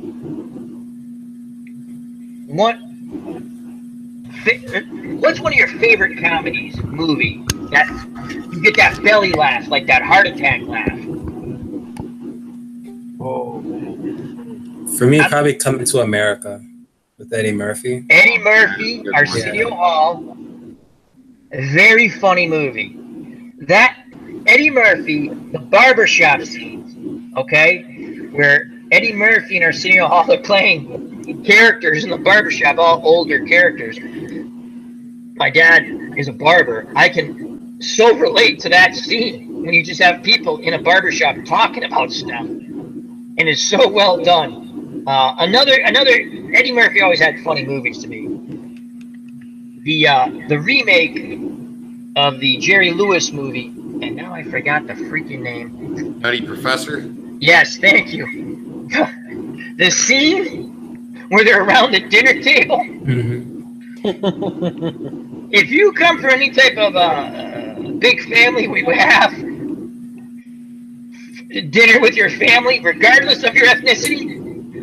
Everyone relates to that scene. At least I'm sitting there laughing. I go, oh my God, this is like, again, they go over the top to make you laugh, but it's like, this is like family dinner, like Sundays and when I was a kid, where people are arguing, they're talking, just, this is it. And when people, it's funny, regardless of whatever your ethnicity is, this and that, race, when you watch certain movies, you sit there and you go, we have so much in common. Because I'm sitting there going, that's my house. And I'm laughing because this is Sunday dinner with everyone screaming at each other. Those are just funny movies. And Coming to America, what Broke Black Man brought up, like, it's so many funny scenes in that. Remember, it's called McDonald's is suing the guy who owns McDowell's, and he's explaining how everything's different. No, they have the golden arches. I forgot. It's just so funny, that movie, and that still stands up. That movie stands up. That is, yes, that is a laugh out loud funny movie. I loved when he went into the barbershop, when he'd sit there and talk with those guys. Those guys fucking cracked me up. That was just hilarious. Again, I think everyone. Rocky Marciano. Oh, yeah. That was the Joe Louis and Rocky, because that's funny. It's just funny stuff. Andre Forts' Friday Christmas Vacation. Bubba's got a great one there, Kingpin. That's one that'll. Oh my God! Busting up. Kingpin. That one hurts. That is okay. Have you seen Kingpin, bro? No, I have not. Oh man. There's a scene. He's late on the rent. Woody Harrelson, and the landlady is not an attractive woman, and she has. JD, have you seen Kingpin?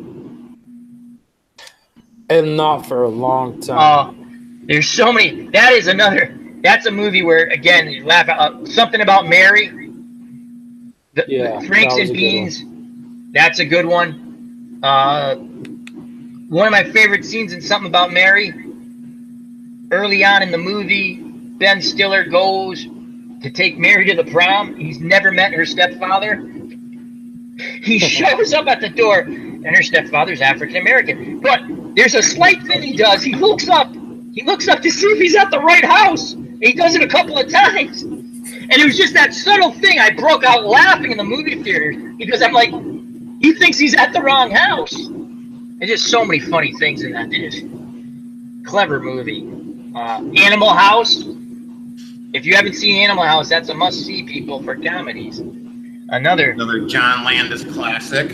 Yep. Alan brings up The Big Lebowski. That was pretty good. Oh, definitely. Yeah, Animal House is like that too. Just another, one that just like hurts your ribs. Animal House was, and still is. John Belushi would do this thing where he would look at the camera, wouldn't even say a word, and you just break out laughing. And he was just a great Bluto or something. He did the whole joke with Blutarsky. He's sitting like they're in the cafeteria for the college, and the girl goes, the yuppies or the preppies or whatever the hell you want to call them. She goes, "You are a PIGY piggy," or some crap like that. And he goes, "Oh."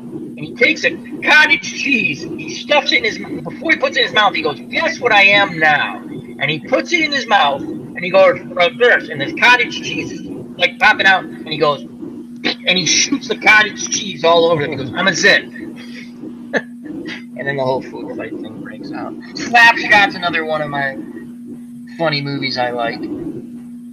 Yeah. Nerds. I haven't seen Animal House in a long time either. Oh, great movie, Slapshot. Again, I'm going a lot of old school here. I'm trying to think of something. Horrible Bosses. Horrible Bosses, the first one. Yeah, that was good. Yeah. That is Jennifer Aniston. I remember when the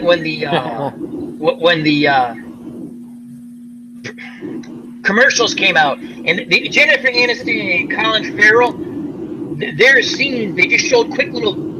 You would like, God, those people look familiar, because they really didn't show it. And obviously, when you get to the movies, you realize who they are. But she is that scene where they're talking with the three guys. They're saying, "Oh, my boss stinks. He's horrible," and the other guy's saying, "Oh," and then the guy who worked with Jennifer Aniston, right?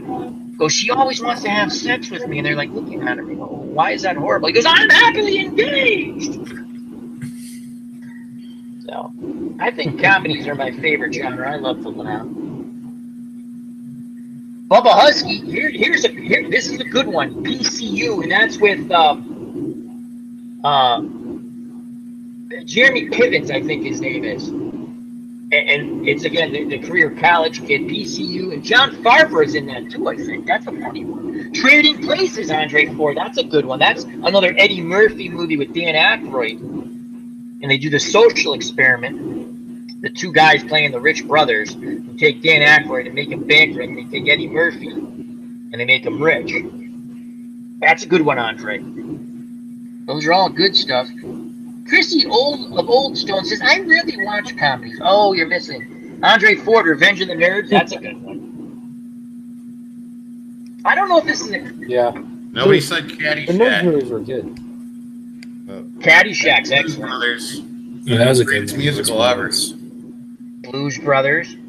Carrie Fisher, God rest Yeah. her soul, was in the Blues Brothers. She played a psychopathic ex-girlfriend with an automatic weapon. Another... Yeah, that was crazy.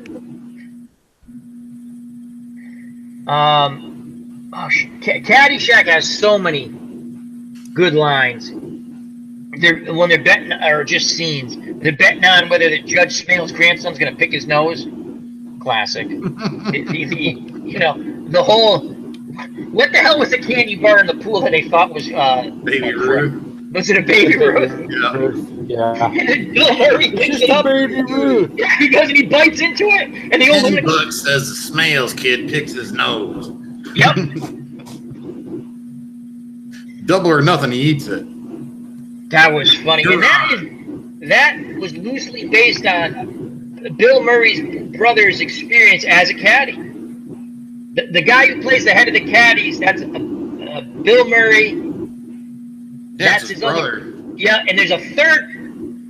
Crap, I can't remember the third person. Yeah, What's his brother's name? It was loosely based on their experiences as a caddy, growing up as kids, where they Phil or caddied to make something? money. No, it's not Phil. I want to say Jim Murray, but that's not right. Who's Bill Murray's brother? I think he has a different last name. No, they got the same last He has name. another brother that has a different last name, I think. He was in Bubba Husky. Groundhog's Day, too. He was in that. He was like the mayor. Mm-hmm. Bubba Husky says, striped. Boom, chugga-lugga, boom, chugga-lugga. That was a good one.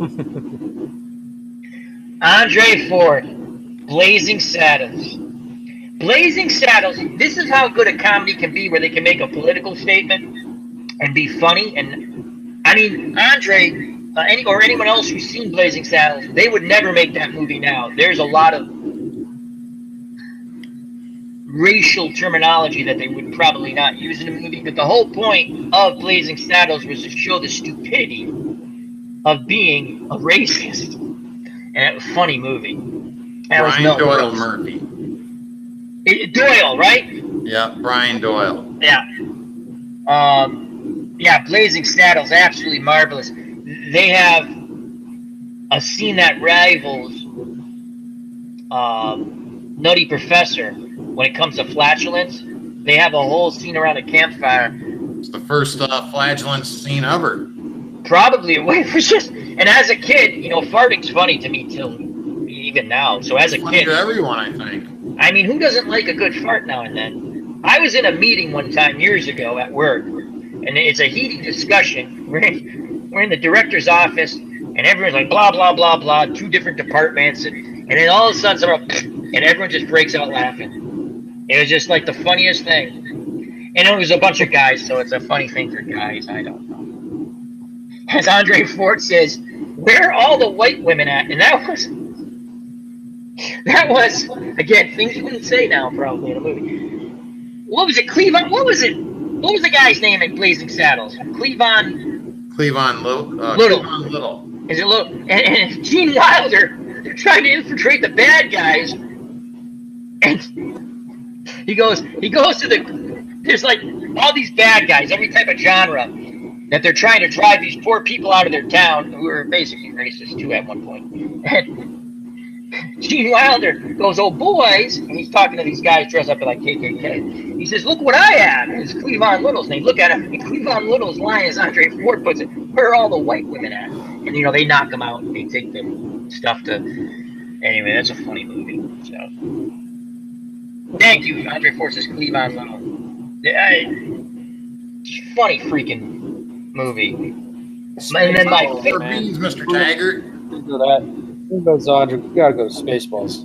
Spaceballs. Oh man, Spaceballs. Yeah, freaking great. And then another good one. Hilarious. You guys, Mel Brooks did High Anxiety, where they're spoofing all the oh my god, Alfred Hitchcock movies. Through the Vatican.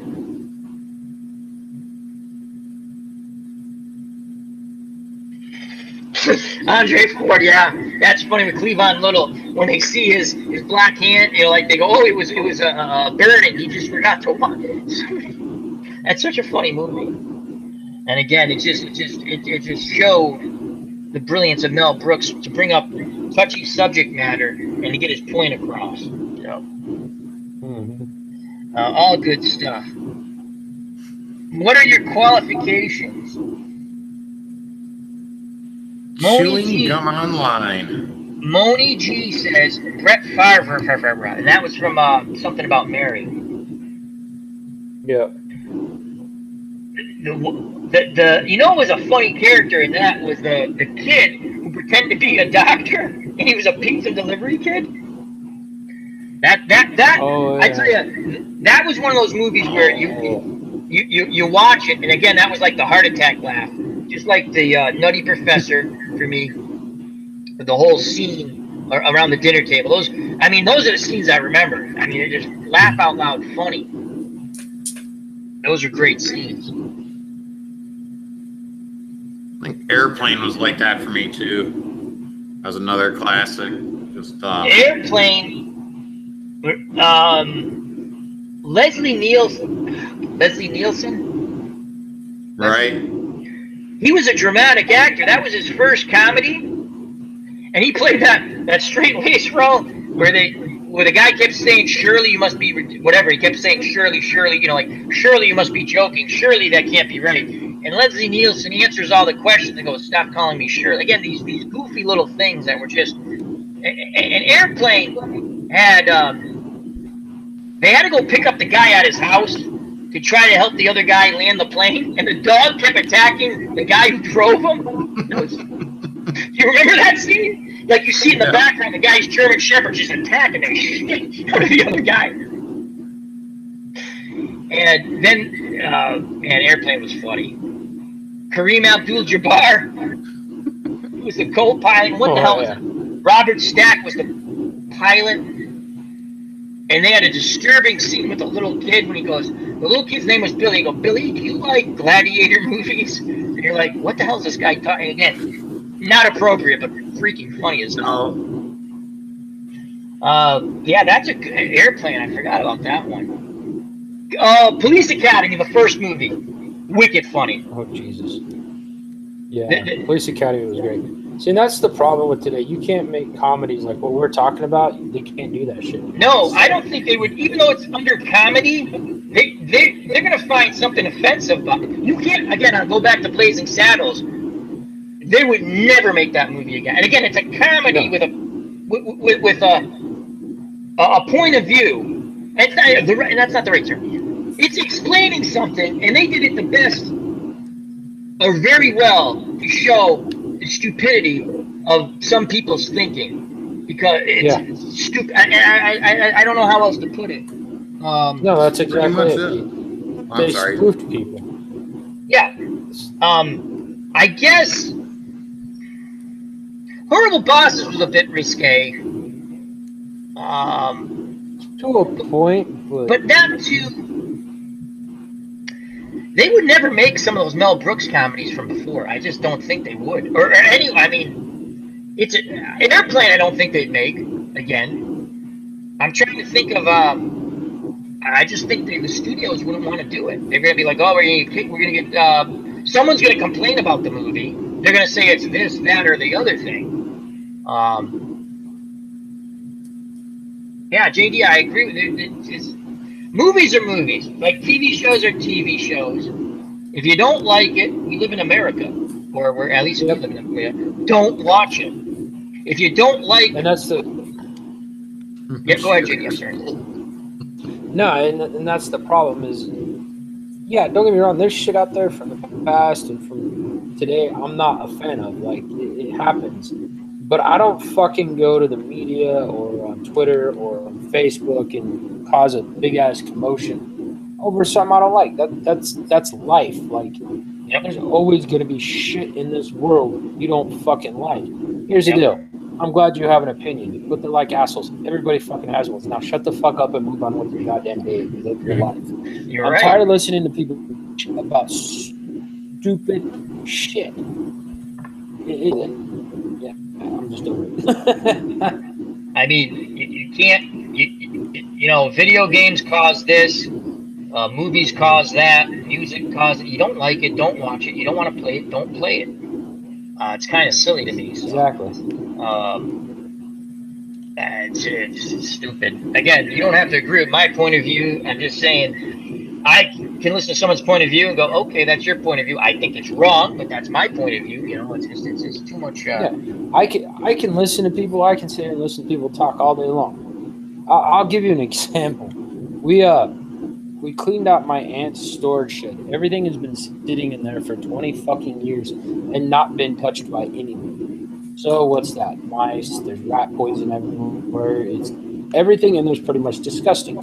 So 90% of the clothes and shit we threw away. Yep. We rented a dumpster and we tossed it. This lady showed up wanting to get this shit out of the dumpster. It's covered in mouse shit and rat poisoning. She has a 5-month-old kid in the car. So she's going to throw this shit in her car where the dust can go into the air in her car. Bad idea. There. Right. You're on private property for one. This is a private dumpster for number two. It's not a public dumpster. You know, shut your fucking mouth. She looks at me, she goes, you're the reason the world's going to end. And I started laughing. I'm like, at least your son will still be alive tomorrow. And walked away. Like, that, the opinions of people, like, when they think they're right about certain shit and they have no idea what they're talking about. It happens all the time. I mean, it's scary. That's and online, I don't want to go on to my online thing, but there's a lot of jackasses online. That's all I can say. It's just amazing to me. Again, it's because it's the reason people are like that is because they can get away with it and not have a consequence. But they're behind a computer. Yeah. Exactly, but behind a computer, not here's right the thing. We'll get back. They got some good movies in here, but we'll fin- this is a good little discussion here, and we'll get back to the movie thing. But here's what's funny. I like YouTube. This is our venue we're using. We're having fun. We're doing things we could probably not do without YouTube. We have to go to some sort of different venue or whatever. I don't know. But I've seen things on YouTube. I watch a lot of YouTube, shocking. And I'm sitting there going, that crap is still up because it gets a lot of hits or something, right? And again, I'm not the person to complain. I don't sit there and go, whatever, I'm complaining, this is horrible, whatever. But YouTube likes to bash.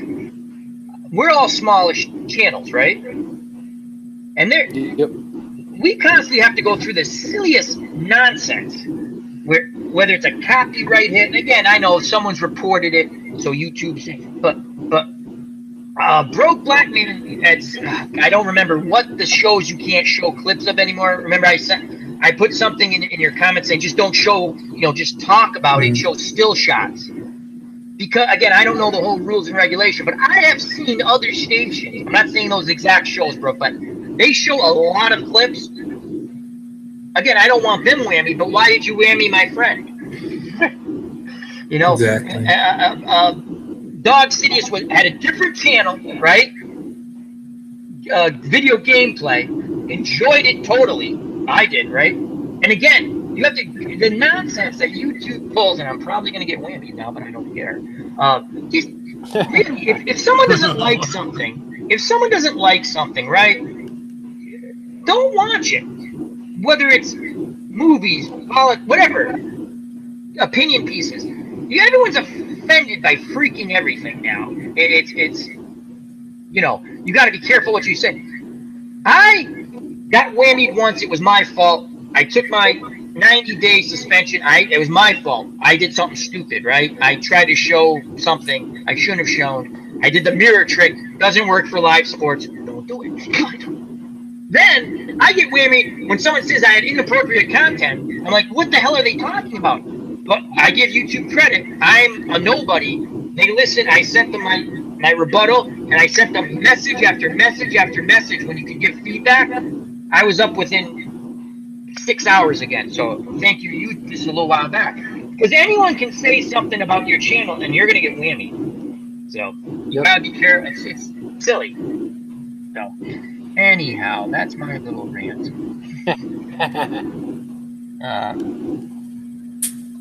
Young Frankenstein, Abby Normal. What brain did you put in there? Abby something. What was the name? Abby Normal. Great movie, Young Frankenstein. Another one. Walk This Way. Mel Brooks again. Mel Brooks. Mel Brooks he was an excellent writer and director. Yeah. I mean, again, everyone comes to a point where they don't. There's talk. I thought they were going to do another Spaceballs, but I don't know if they're going to. They shouldn't. They should leave it alone. Cut Last Jedi. That would be funny. Yeah, just make Imagine a spoof of that. That would have been better than The Last Jedi. That would be fun. You already have the horrible script or the movie. You can spoof it now. That would be funny. I like that. Moni G came up with, "Do you like gladiator movies?" That was from Air. That was, again, really. You look back at it. I mean, it's disturbing. I'm not going to go where that's going, but it's he's asking these the little kid, all these inappropriate questions. It was funny. It was funny. Is your dog a boy dog? Yeah. You like that was just wrong. Like, scraps. Oh my God. Good stuff. I don't even want to say some of the stuff that's popping in my head from that movie. It's just too funny. Gladiator movies, huh? As Jake Cruz, again, good point here, just about opinions and people's opinions. I don't mind people having opinions as long as they don't try to impose them on me. I agree. Yeah. I don't mind if you have a debate back and forth on stuff, but once the debate's done, it's done. And again, there are people I always debate things with because I think they're wrong. So I'll debate them. But, again, maybe I'm wrong. I don't think so, but whatever. That's where your opinions are. That's a good point. I think you can.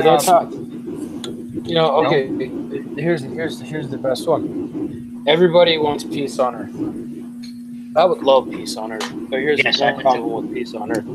Everybody has a fucking opinion. There'll never be peace on Earth. Never. It'll never happen. Everybody has an opinion. Religion, it'll never happen. Ever.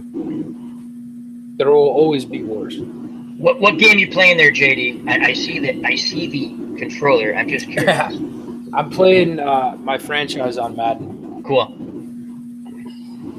Oh, you're playing another game you're playing on Mass Effect. You played that the other night. Yeah. That's another fun. Yep. Which one are you playing, JD? Yeah. I'm playing the newest one. Oh, okay, Andromeda. All right. Yeah, I've never played it. I've heard bad and good reviews about it, and I'm like, you know what? I enjoyed the first 3 Mass Effects. Let me try this one and see what happens. So I'm trying it. The So graphics, far, I'm enjoying it. yeah, the graphics unbelievable.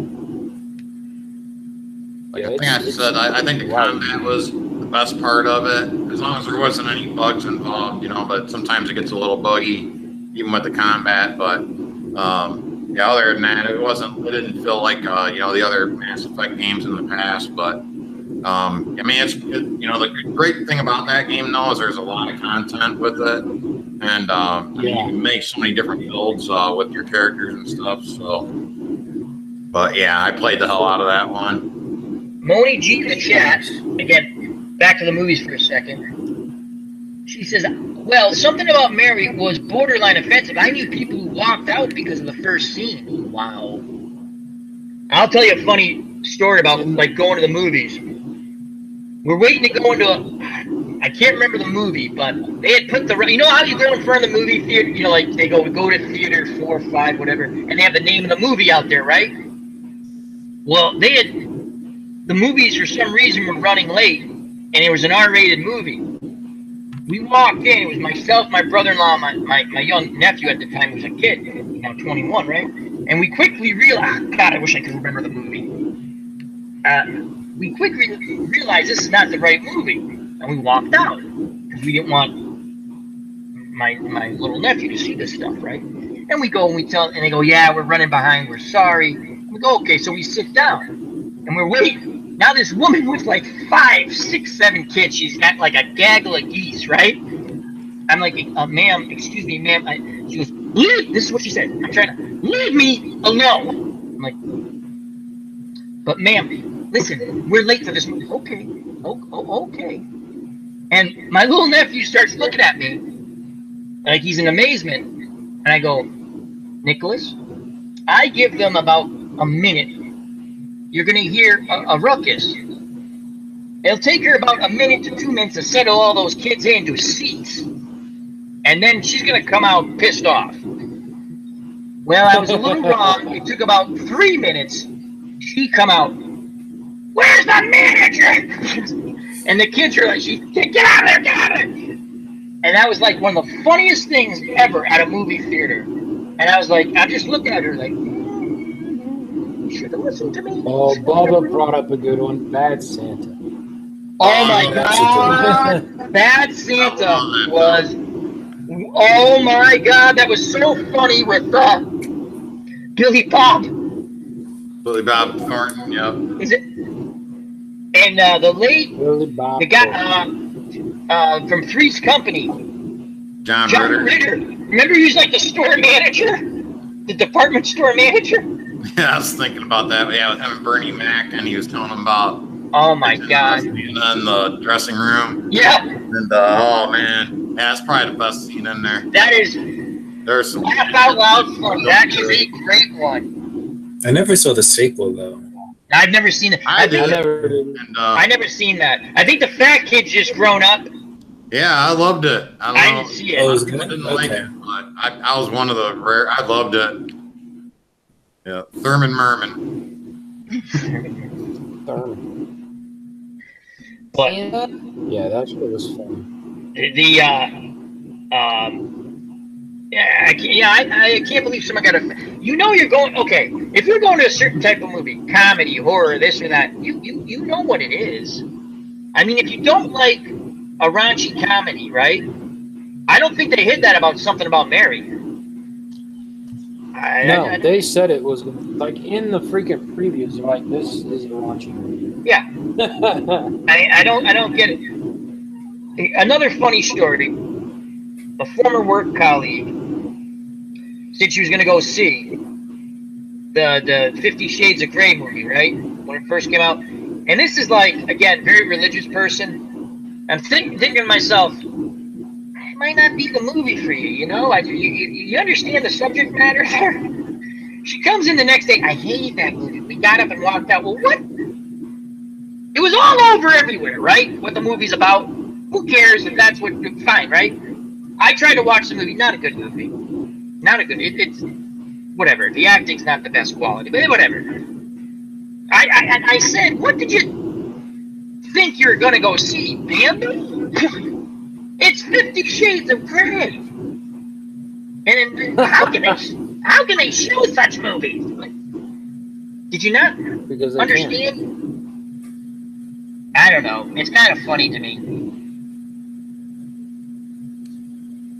It just shows you how stupid people are. It is. It's true. I mean, we all do dumb things. Hell, I got a list of stupid shit I've done in my life. But at least I know what movies I'm going to. Yeah. The hair gel scene. That is hilarious. That, when they go through every terminology for pleasuring oneself, right. petting the petunia, what the hell they call flogging the dolphin, and all that. It's just, what is that, hair gel? And then her hair sticking up. Oh my god. Yeah, there's a lot of, it's still funny, but the first time you see that movie, here's one. Not a comedy, but like the first time you see it, Samuel L. Jackson was in a shark movie. Can't remember. Deep. Yeah. Deep Blue Sea or something? Yeah. Okay, so like the sharks were genetically engineered to be smart. Bad idea. Scientists, bad idea. Don't do that. Sure. Yeah. So Samuel L. Jackson's giving this rah-rah speech, and LL Cool. I actually liked the movie. I thought it was highly entertaining. And he's giving this rah-rah speech. We're gonna get out of here, blah blah. And the shark comes up and just goes, and I was like, I watched that at the movie theaters and went, oh shit, Samuel L. Jackson just died. Samuel L. Jackson just died. You're like, motherfucker. I couldn't believe it. Was that from Snakes from a Plane you just did? Snakes on a Plane? No, he just says motherfucker a lot. Every movie. Yeah, it was every movie. Every movie he's in motherfucker. It's every movie. Now that I'm talking about sharks, I gotta go see Meg. That Megalodon. That looks, I gotta see that. I'm gonna actually go to the movie theaters to see that. Okay, I've seen that at the drive-in. What the fuck is that? Did you see it? No.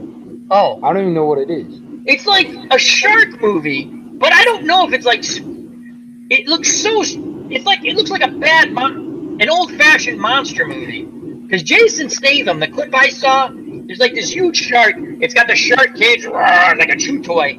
It's practically going to swallow it. Jason Statham grabs the spear gun and he jumps in the water to go save the guy. I'm like, really? You couldn't pay me enough to put my toe in the water with that thing. No. Moni, the original producers or the remake, a song that was Springtime for Hitler in Germany when everybody has to watch that after the stream's over. Yeah. What a brilliant concept where you get a bunch of people to invest. I mean, in theory, it should work. In this horrible, the worst play ever. And so if you get like a bunch of people investing 80%, obviously if it's good, you can't pay them all off. It's an impossibility. It's a pyramid scheme. And you want to tank so bad that you get the worst script in Springtime for Hitler, a musical, which was in the original. And I think Will Ferrell played the Nazi guy in the remake. That's another funny one. The producers. Easy Money, Andre Ford. That was Rodney Dangerfield and Joe Pesci. That was funny.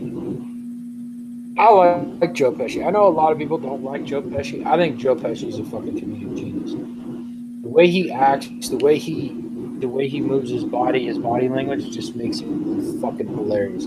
Like even in I thought he was funny as hell in Goodfellas. Goodfellas, he's frightening, but he's funny because he does a lot of like with Henry Hill, the Ray Liotta character, right? And he keeps going. What am I funny to you? Am I clown? He goes through that whole thing like a psychopath, which he was, which the guy was in real. I mean, in real life, the guy was a fucking psycho. He was psychopath in the movie, and he's portraying a psychopath in real life. And then you just say, "I had you, Henry. You might break. You might break if the cops interrogate you." Again, okay, not meant as a comedy, obviously. Goodfellas. I guarantee you, JD, and anyone who's watched the movie knows where I'm going with this. There's a scene where they have a gentleman in the trunk, and they stop at Joe Pesci's house to get some tools to take care of the guy who's in the trunk. And the mother wakes up, and she goes, "What are you guys doing here?" And they go, "Ma, we hit a deer. You hit a deer, yeah. And can I borrow this knife?" "What are you gonna do with the knife?" "Well, the hoof. We gotta cut it out. It's dying. It's got this deer, and the hoof is stuck in the thing. And can we borrow this knife? And what are you doing with the shovel?" "We're gonna bury it, right?" And the mother's like, "Okay, you guys look hungry." And the mother makes this meal, right? And they're just having this banter. They got a dead guy, or what they think is a dead guy, in the trunk. And the mother does these paintings, right? And Joe Pesci goes, so it's Joe Pesci, Robert De Niro, and Ray Liotta. They're going to get rid of this body. And she does this painting. And so Robert De Niro looks at it, and he starts laughing. And he goes, who does this guy in the painting look like? And Joe Pesci goes, holy shit. It looked like the guy they had in the trunk. And then they go, it was just a funny, disturbingly funny scene, because it was really disturbingly funny. Well, I laughed. The other part that made it kind of comical is they go bury the fucking body, and like 2 months later they got to go dig the body back up because they're going to start developing homes on the property. They have to go dig it up where they buried it. Again, not funny, but it is funny. It's just you have to have a little bit of a sick to see how funny. It was kind of funny. It was funny. Great movie. Oh man! And then that guy who he's playing, was it Simone? Is it real? I can't remember the last. But he was a psychopath. And he actually had something to do with. I think he co-managed or had something to do as a behind-the-scenes type of manager for Frankie Valli in the Four Seasons. I think they actually touched that in the movie Jersey Boys. I want to say it was him. That's a good movie. If you've not seen Goodfellas, again, different type of you can always find something funny in any movie. Dude, when Henry Hill and his wife first start dating, she comes fucking barreling up to the bar, dude. Up to the pool hall and comes out of the fucking car ripping his ass. I was laughing so fucking hard at that scene. Here's another one. Oh, go ahead, Jay. Do you remember this scene with the guy? He sets up Maury. Maury, and he keeps asking. Ray Liotta's telling him, "Forget about the money, Maury. I'll get you the money when I can get the money." Again, this is a true story. Lufthansa was the biggest theft at the time. It outdid the Brinks job, where they basically walked in. They knew money was coming on the plane. The guy who was the head of security was in with them, and they basically just walked in, took the suitcases, and walked out. It was a huge robbery at the time. And what was it, $10 million or something? Yeah, it was huge. Like that? Early 70s. And the Robert De Niro character was Gentleman Jim. I can't remember his last name. He was Irish, and he was in with the. He's Irish Italian, like Henry Hill. Yeah, so he could never be quote unquote made, and they call him Jimmy the Gent. Again, none of these guys are gentlemen because they did a lot of horrible things, but he pays off the few people who did the job, but he doesn't want to pay them anymore. And what happens basically is I think Maury was the first, Maury, whatever, and he just keeps badgering the Robert De Niro character. Where's my money? Where's my money? Where's my money? And and Henry Hill, who's played by Ray Liotta, is trying to tell him, shut the hell up. These are not people to trifle with, right? You got a little money, and the great thing in Goodfellas, you're seeing it out of Henry Hill's perspective, who later goes to becomes an informant. An informant, thank you. Witness protection.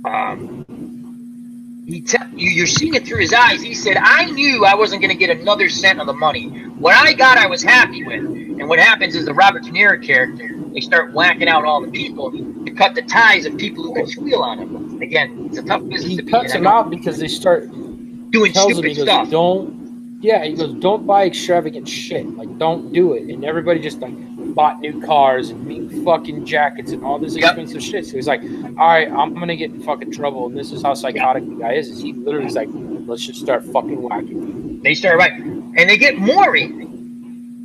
He tells Ray Liotta, bring Maury to the card game. And he knows they're going to whack Maury. And he's trying to figure out how not to get his friend whacked.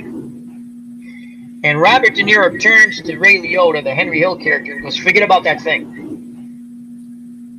And so Ray Liotta goes, oh, thank God. And he goes home. But Maury starts badgering, as they're going to the car, starts badgering, and Jay Dino starts badgering the Robert De Niro character, Jimmy the Gent. They literally, so he's sitting down, they're talking about doing this. The next thing you know, Joe Pesci takes an ice pick and puts it through the back of the guy's head. Not funny. They get out of the car. It's not funny, but it is. Robert De Niro says, get rid of the body. Like, do what you gotta do, get rid of the body, right? There's a guy with Joe Pesci. I forgot what Joe Pesci said. And the guy, come on, let's get him out of the car. And he goes, you drive again. He goes, what are you, stupid? I can't even do, maybe JD remembers the scene, but it's wicked funny. It's just, What scene is it? When the guy was going to warm the car up, he's like, that's the line. He goes, what are you doing? Just try. That's the line. That's it. He goes, warm the car. That's another movie that fucking Samuel L. Jackson dies in because he plays the blues player. He didn't get rid of the van or the truck. Yeah, he didn't get rid of the fucking van. He left it in front of his girlfriend's house. And they went. He's like, dude, make me some fucking coffee. That's another funny. Coffee. He goes in there, he puts bolts and fucking and Samuel L. Jackson turns around and walks. He goes, what the fuck you doing? He goes, I'm making fucking coffee. He's like, seriously, get the fuck out of here. You want me to bring it? He's like, no, let's fucking go. I mean, it's disturbingly funny. Again, movies that you can find comedy in anything. All right, let's go back to the chat. As OTDA is out, thank you for he's been back twice. That's hilarious. He says he woke up twice and we're still on. We're gonna be on for a little bit longer. I don't know. What else is going on? That's about it. What are some movies or TV shows that you consider hidden gems that most people? Mine is The Strain. That's a TV show. Vampire Apocalypse. I've read the books. Guillermo del Toro and somebody else. They wrote the books. They were very well done. Books are better than the TV show. But what is something? And Broke Black Man probably has because he watches. He does a lot of TV reviews. What do you consider a hidden gem? A movie, a TV show, a book? Something you like to share? For me, possibly Supernatural. Yeah, now there's another one that I want more people to watch, and that's FX's channel's Legion. That was like the new Marvel show that they're doing, and I actually love that. And if I tell people to go watch it, watch it. It's the first season's like 8 episodes, so it's like it's a quick one. That's Legion, right? You said? Yeah. Cool. I would say another FX show, again, I would recommend The Strain. 3 seasons. You can probably binge watch it somewhere. They don't have the biggest budget, but it's a very interesting storyline with corruption and stuff. Again, Vampire Apocalypse kind of thing. But it's interesting the way they corrupt certain humans because they need humans to help them at a certain point. Yeah, I thought it was kind of interesting. So, what people do for money is amazing. Yeah. JD, Dawg. What do you got, Sidious? Man, I guess I'd have to say Black Sails would be my hidden gem, but even though it's over. But like I told you guys before, man, I watch Game of Thrones, and pretty much that's it as far as TV goes. So, and yeah, Cobra Kai, I guess would be, it's not so much a hidden gem anymore because I think it's got a lot more buzz. And I think that's a great Cobra Kai. Again, we talked about it earlier. So if you watch Karate Unbelievable. fan back in the day, and you know, if they haven't heard about it, that's the one I would definitely tell them to check out. That's a great one, Cobra Kai, because I think a lot of people have seen the Karate Kid, the original, and the way they did that. I went into it like you, Dawg Sidious. I'm like, I think it's gonna be a train wreck at first. Let me watch an episode. And I watched an episode. And, wow, these guys are older, and I told you I binge watched it. It is awesome. Cobra Kai, highly recommend it. Great one. Yeah, they did it right, just because they you know, kind of like I know we were talking about Star Wars earlier, how they were using the old characters, right? But they just didn't seem like they were you know, sticking the landing, so to speak, right? Yep. When they were introducing the new characters, right? Cobra Kai did it perfectly, really. You know, the way they introduced the new characters, and didn't make them totally the focus of the show right away. But yeah, by the time you know you got into those characters, by the time it was time to see what their arcs were like, you know, I enjoyed them. So, and here's another thing, Doc. We were talking about how Star Wars introduces new characters, and they don't seem to do it correctly, or we have not a lot of interest in them. Cobra Kai introduced new characters, children of the main characters, and they did it in an unbelievable. Again, highly recommend it. It's well written for a YouTube. I wish YouTube would put that on for free. Again, there's ways of watching it without paying for it. Like Broke Black Man says, we're not saying to go do that. Yeah, like BBM said earlier too, about like characters like, you know, like Finn. You know, it was like, you know, it's, you know, I was so intrigued into that character at first, you know, but by the time you find out, well, he's not the chosen one per se, and he's just basically comic relief here, you know, and it was kind of a bummer, I guess. You know, they didn't do the characters right like they did in Cobra Kai. So yeah, I think they just did a marvelous job with that. So, those are some good. Those are I'd say the Strain and Cobra Kai. I'm trying to think of something else. I want to check out that lead. You know, because I got to watch BBM and Johnny stream last week, I think. But yeah, I got to check that series out. There was on AMC a pretty good Western, Hell on Wheels. That was pretty good. Yeah, I liked that. Good. Did you watch that, JD? That was a good one. I would consider that a hidden gem. I don't think. I don't have shows that are hidden gems, but a couple books. One I've streamed a couple times, which is the Cycle of Iran, which goes into the Cycle of Iran, which is really good. The Godling Chronicles by Brian D. Anderson. It's a really good series, and then he also writes another one called Dragonbane, which is another really good series, and it takes different spin on like dwarves and elves in this world and how people came to be and why there's dragons there and all this other shit. Like he does a really good job.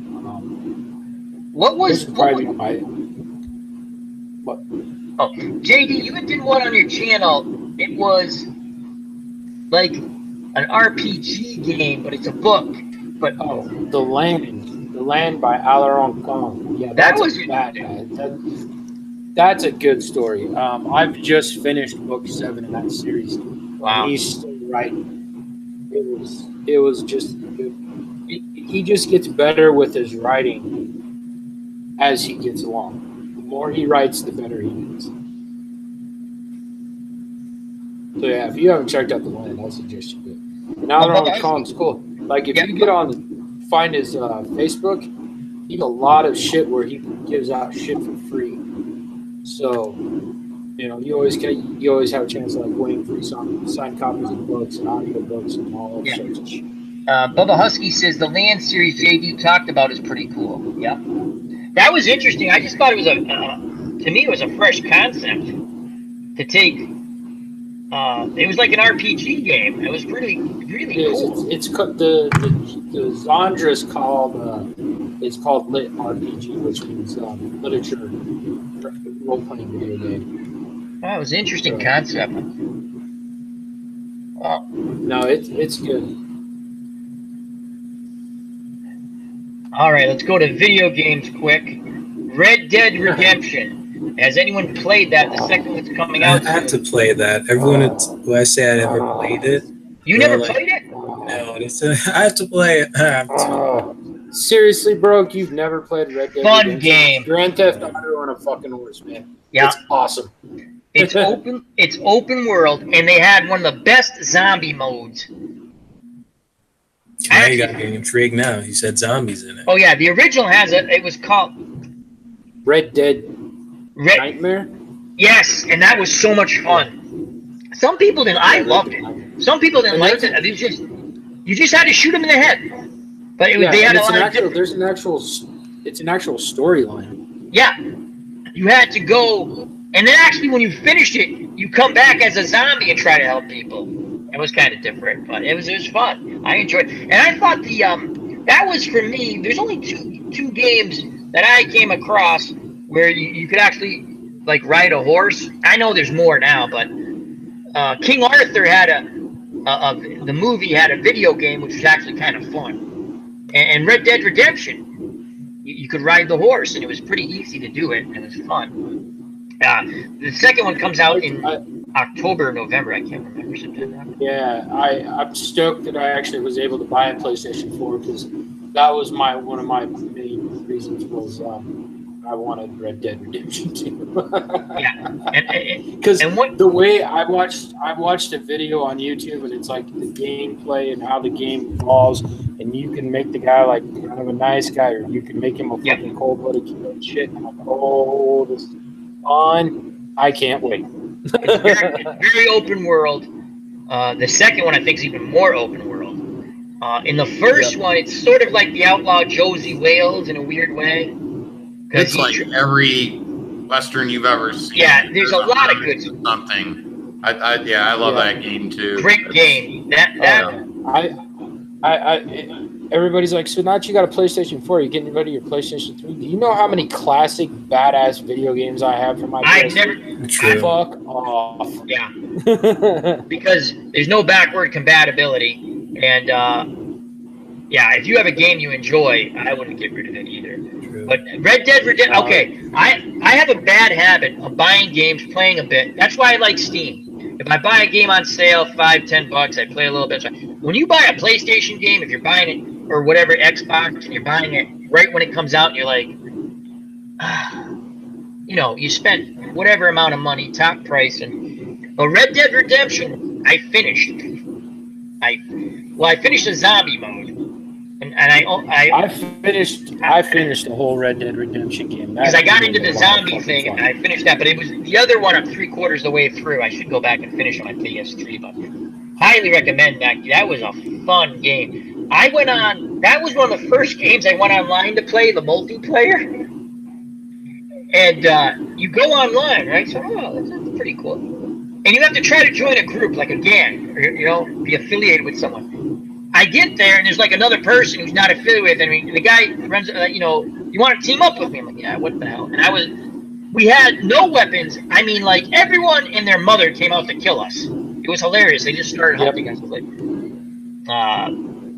That's a fun game. I'm looking forward to that, and I think Borderlands is coming out with another game. I can't remember.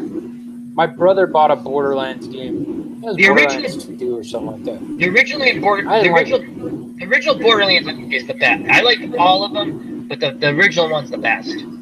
And I played the crap out of that game. Those are two of my favorite games, Borderlands and Red Dead Redemption. I finished them. So, Borderlands, I finished a couple of different versions a couple of times. Lots of fun, great multiplayer games. And of course, Guns, Gore, and Cannoli. Love that game. I love watching you play that game. That game's fucking That's like old school meets new school. Again, that is just a fun game. Game I was disappointed in. It's beautiful artwork. I played it for a bit, and I didn't. It's called Cuphead, and the artwork's like old school animation. Wicked fun, but I don't know. Sometimes you played for a bit, like, oh, this is cool, and I stopped playing. I don't know. And then you come across like classics I haven't played forever, but then I bought them on Steam because they're cheap and on sale. Left 4 Dead, again, if you don't like zombies, it's not gonna be your game, but it's so much fun. Just classic games that I got into from the original Xbox, which was the fucking Night of the Old Republic 1 and 2. Those two fucking games, when you get to play Revan's story and the Exile story, those are two of my favorite games of all time. That's Star Wars: Night of the Old Republic, right? Yeah. Yeah. Did you ever? Which one was? They were usually single player games, but there was one that was. It started off single player, and when you got so far, you unlocked co-op, and it had Yoda. Was that next? And you were oh my god, you could play as Yoda and somebody else, and they also had a great one, like you could play one against one, meaning like a Mortal Kombat kind of thing, and you could put like Darth Vader up against Darth Maul. What was that? You talking about Soul Calibur? Yeah, that's what it sounds like. I think it was like one of them. I think it was like the first one that came with PS3, where you could play either Yoda, Darth Vader. It's a Star Wars game. I can't remember. It was a Star Wars game. I'm not sure. Yeah.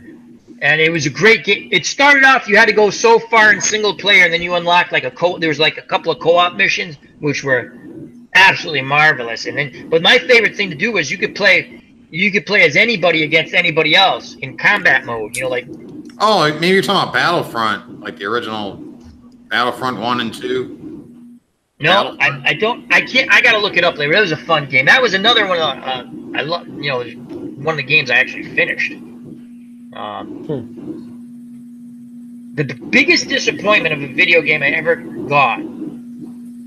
Planet of the Apes. They did a Planet of the Apes game. It's funny because I never heard of it, and I was at a store. You know, you go to those, and again, it's not like I paid a ton of money for it. It was cheap. But I'm like, oh my god, this is a Planet of the Apes game, right? And I went back, I put it in I think it was for the PlayStation 2, in fact.